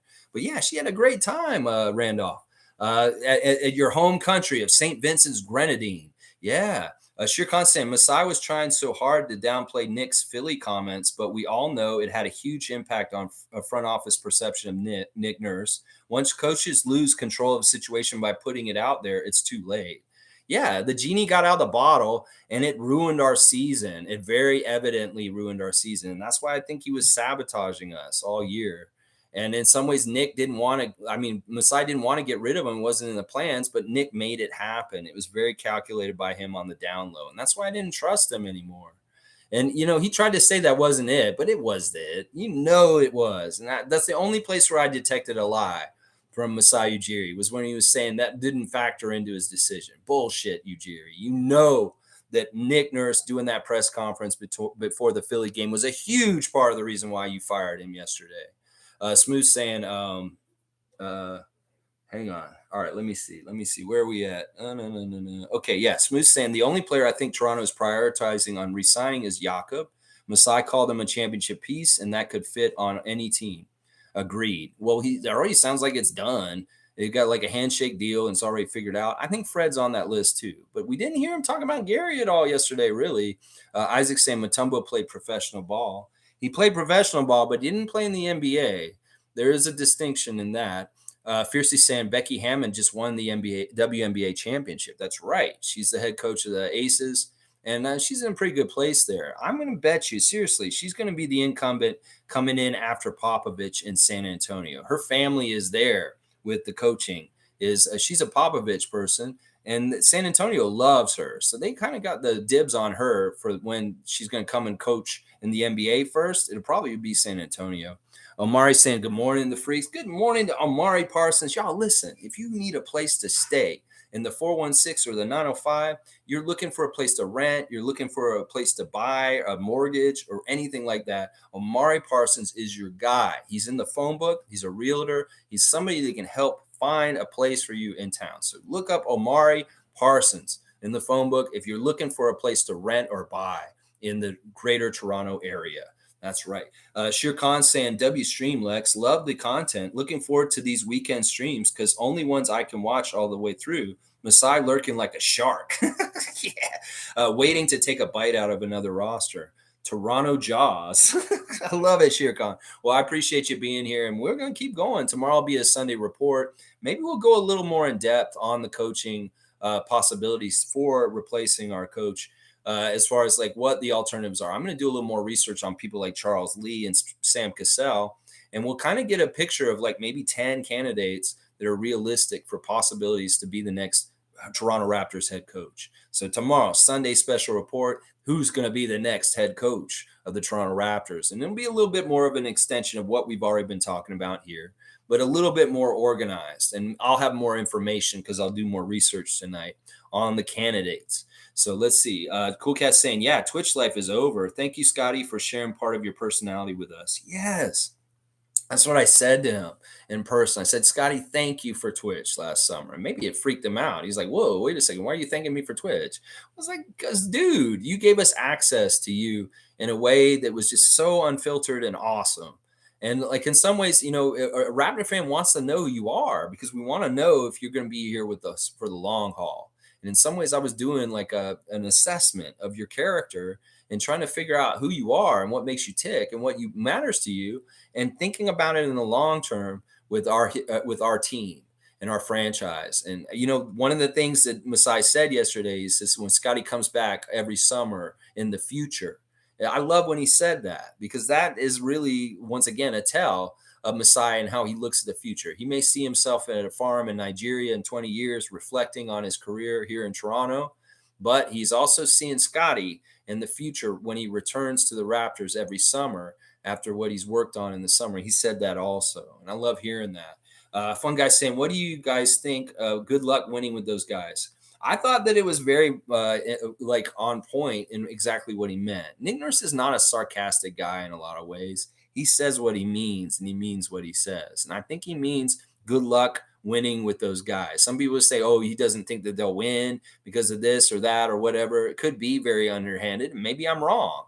But the way that Masai said it and the way that the story was told made it sound very sentimental and emotional and not kind of like asshole, like, a contentious thing. It was very much, it's kind of like, this sucks, we're partying, and, take care of our dog kind of like thing. It's like, we're breaking up and you get the dog, good luck with the dog, please take care of the dog. Some people are trying to make it sound like, oh, he doesn't think that this team will win. And he's like, oh, good luck winning with those guys. Well, we don't know exactly how he said it. And honestly, it wouldn't benefit Masai to bring that up in the press conference if it was a negative exchange. You got to think about it that way.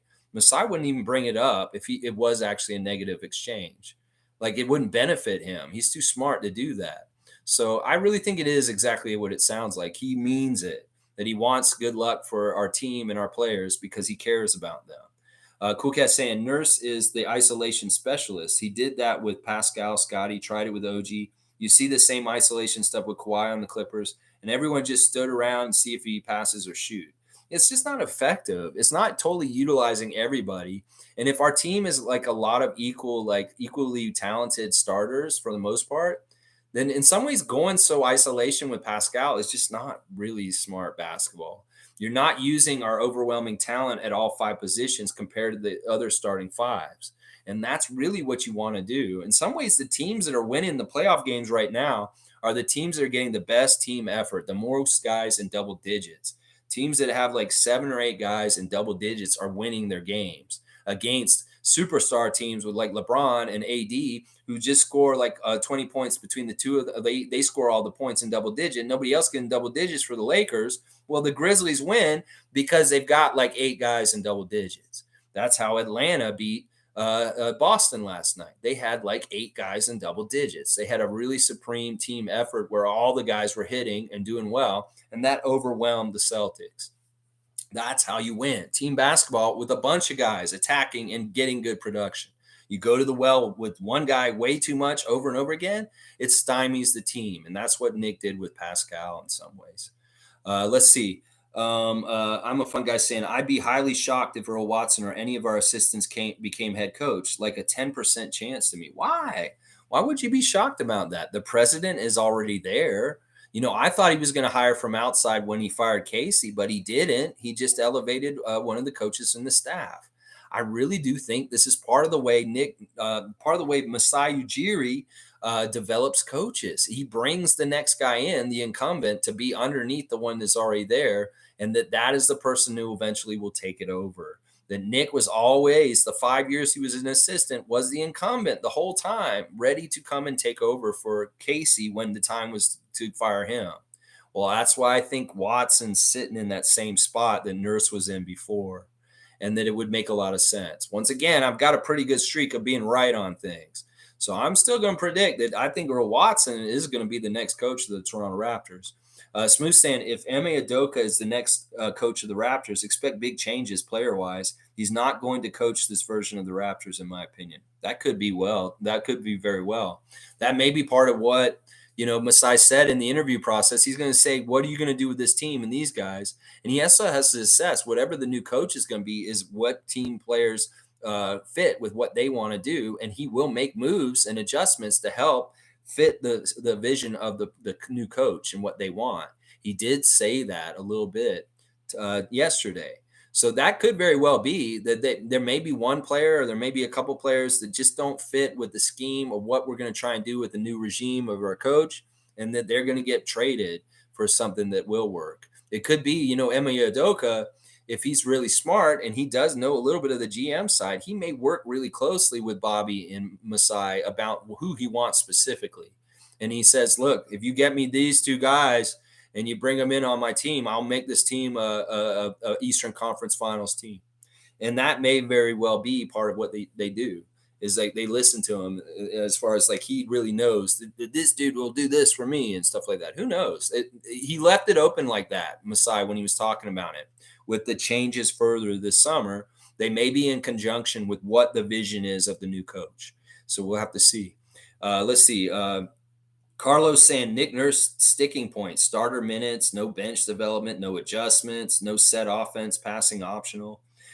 Carlo, it really did get like Casey near the end. We kept hitting a wall with Casey in the playoffs, and we kept getting frustrated with him not making in-game adjustments quick enough to try and keep up and compete with teams like the Cavs and other teams that we were playing in the playoffs all those times. We got really frustrated with Casey, and that being his weakness. Well, this is a similar thing. We got really frustrated with Nick and his weaknesses of overplaying the starters, I think you're exactly right. Starter minutes, no bench development, no adjustments, no set offense, passing optional. These are all on the list of failings for Nick Nurse and what we just got sick and tired of him not adjusting or fixing over the last couple years. Monique saying, chop wood, carry water. Team Watson. W stream, Lex, all around. Keep at it. I'm happy for the future regardless. Let's go Raptors forever. It may not be totally Nick's fault. It could be that he had a certain like level of attention and being engrossed in the job of being the coach, and that there was a distraction in his personal life at some point that made it really hard for him to do the job exactly correctly, and that was part of the reason why things got derailed this season. I feel like there was something that happened around Christmas when he had his leave of absence that really affected him and changed everything about the season, and that we may never know the truth and why would happen. Infamous is saying, salute, freaks. All the narrative of he who shall not be named narratives have been destroyed. So now he who's saying we're lying about Nurse. I love this, Infamous. I love this. In some ways, this idiot, he really does. I love this. Like, this is the dichotomy between him and I.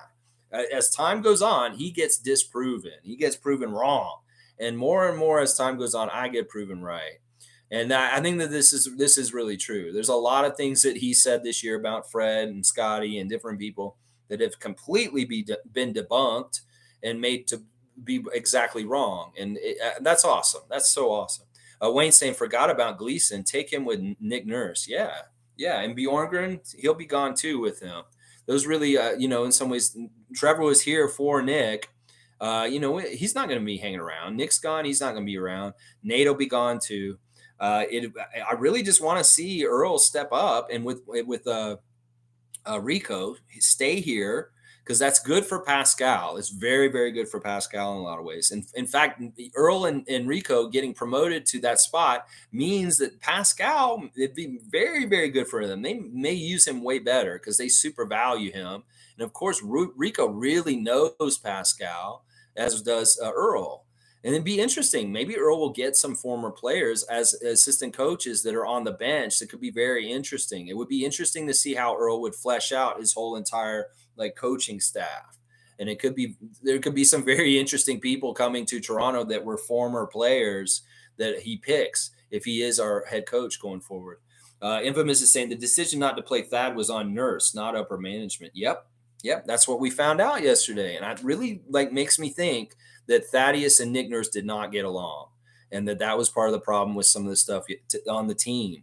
That right there. Monique saying Team Canada is very lucky to have him onwards and upwards. Nick Nurse update his Instagram. Thank you, Nick. Okay, let me go look at that. Nick has made his goodbye, I guess, on Instagram. Let me see. It should come up near the top. It's really good that Nick is still going to do the Team Canada stuff. That's important because we do need the continuity there. And Rowan Barrett does not deserve to have what he's established with Nick Nurse so far go out the window just because he's not the Raptors coach anymore.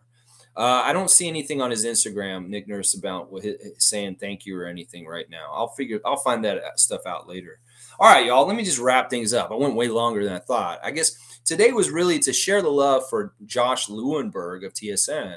In today's world, there's so many bad journalists covering the Raptors, yellow journalism, speculation, tabloid opinion pieces that really aren't based in reality. They just come out with any willy-nilly rumor and stuff like that. And some of it's not very responsible. That's why I really appreciate Josh Lewenberg's no-nonsense journalistic integrity, that he takes being a journalist the way that journalists are supposed to. There's not enough journalists in this world that actually take the ideals and morals of journalism seriously anymore. They cut corners. They go for sensationalism. They go for clickbait.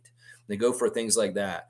And the fact that we still have a just the facts kind of guy like Josh Lewenberg around, I truly appreciate. So we just want to share the love for you, Josh, for the job that you do covering the Raptors for TSN. You're one of the good ones. You're one of the ones that we like and we respect because you treat the Raptors in a way that doesn't turn off real fans that are passionate about the team and want to see them succeed. There's a lot of people that are your colleagues that do.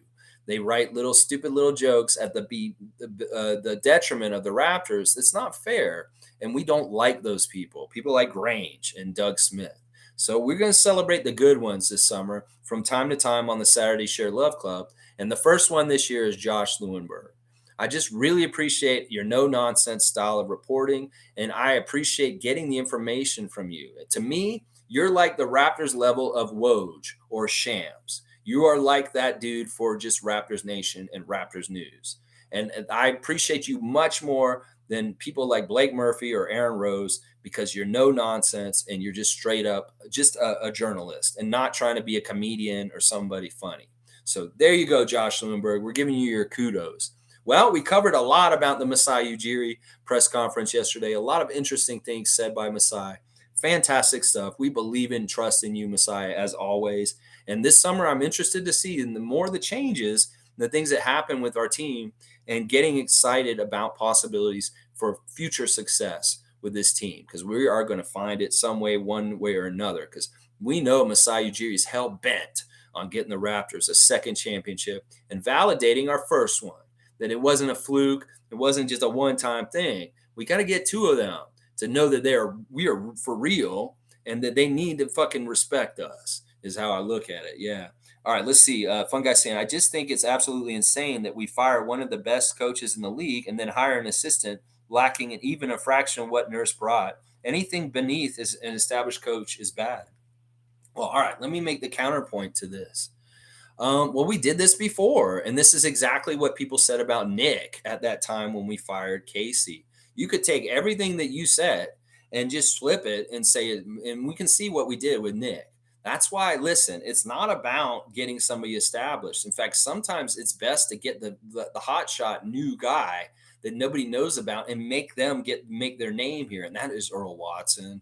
I'm telling you, it really is. In some ways, the path of him and Nick Nurse is very similar in certain ways. Now, as far as this thing, is you saying that Earl Watson lacks a fraction of what Nick Nurse brought? No, that is not true.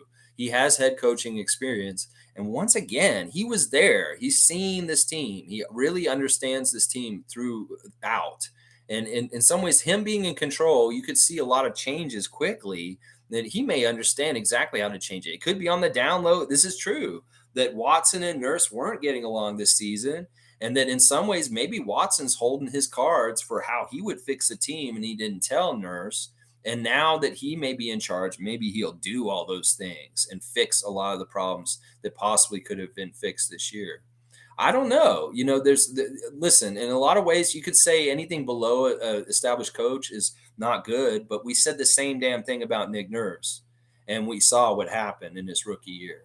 So I would not say this. In fact, if we can mimic the summer of 2018 with this summer of 2023, 5 years later, it could very well happen. And we get our second championship 5 years later in a very similar kind of movement with, what happens. So we'll see, fun guy. I like Earl Watson. Obviously, I brought him up over and over again. But we'll see. Trust in Masai, and he'll make the decision right. And who knows who it will be? Might be Adoka. We'll have to see. All right. Thanks, everybody. Please subscribe to my channel. If you enjoy my content in any kind of way, if you watch me later or live or whatever, please hit the subscribe button. It's the best way you can really, really help me. If you feel like putting me on blast and sharing me in different spaces where other Raptors fans are, just to get more awareness that I'm out there so that people can come and find my channel, please do that also. It very much helps me. All right, y'all. Tomorrow, Sunday special report on the candidates for our coaching vacancy. We'll go over some of them in more detail and really talk about the pros and cons about each one, kind of like we were already doing today. I'll see y'all tomorrow. Race mode, thank you. Let's go. Let's grow. Let's go. Hire a new coach before. He did say he's going to get one before the draft. That's good. So we do kind of have a timeline of when we can expect him to have a coach by. He definitely wants to have one by the draft. So that's good to know. Let's go.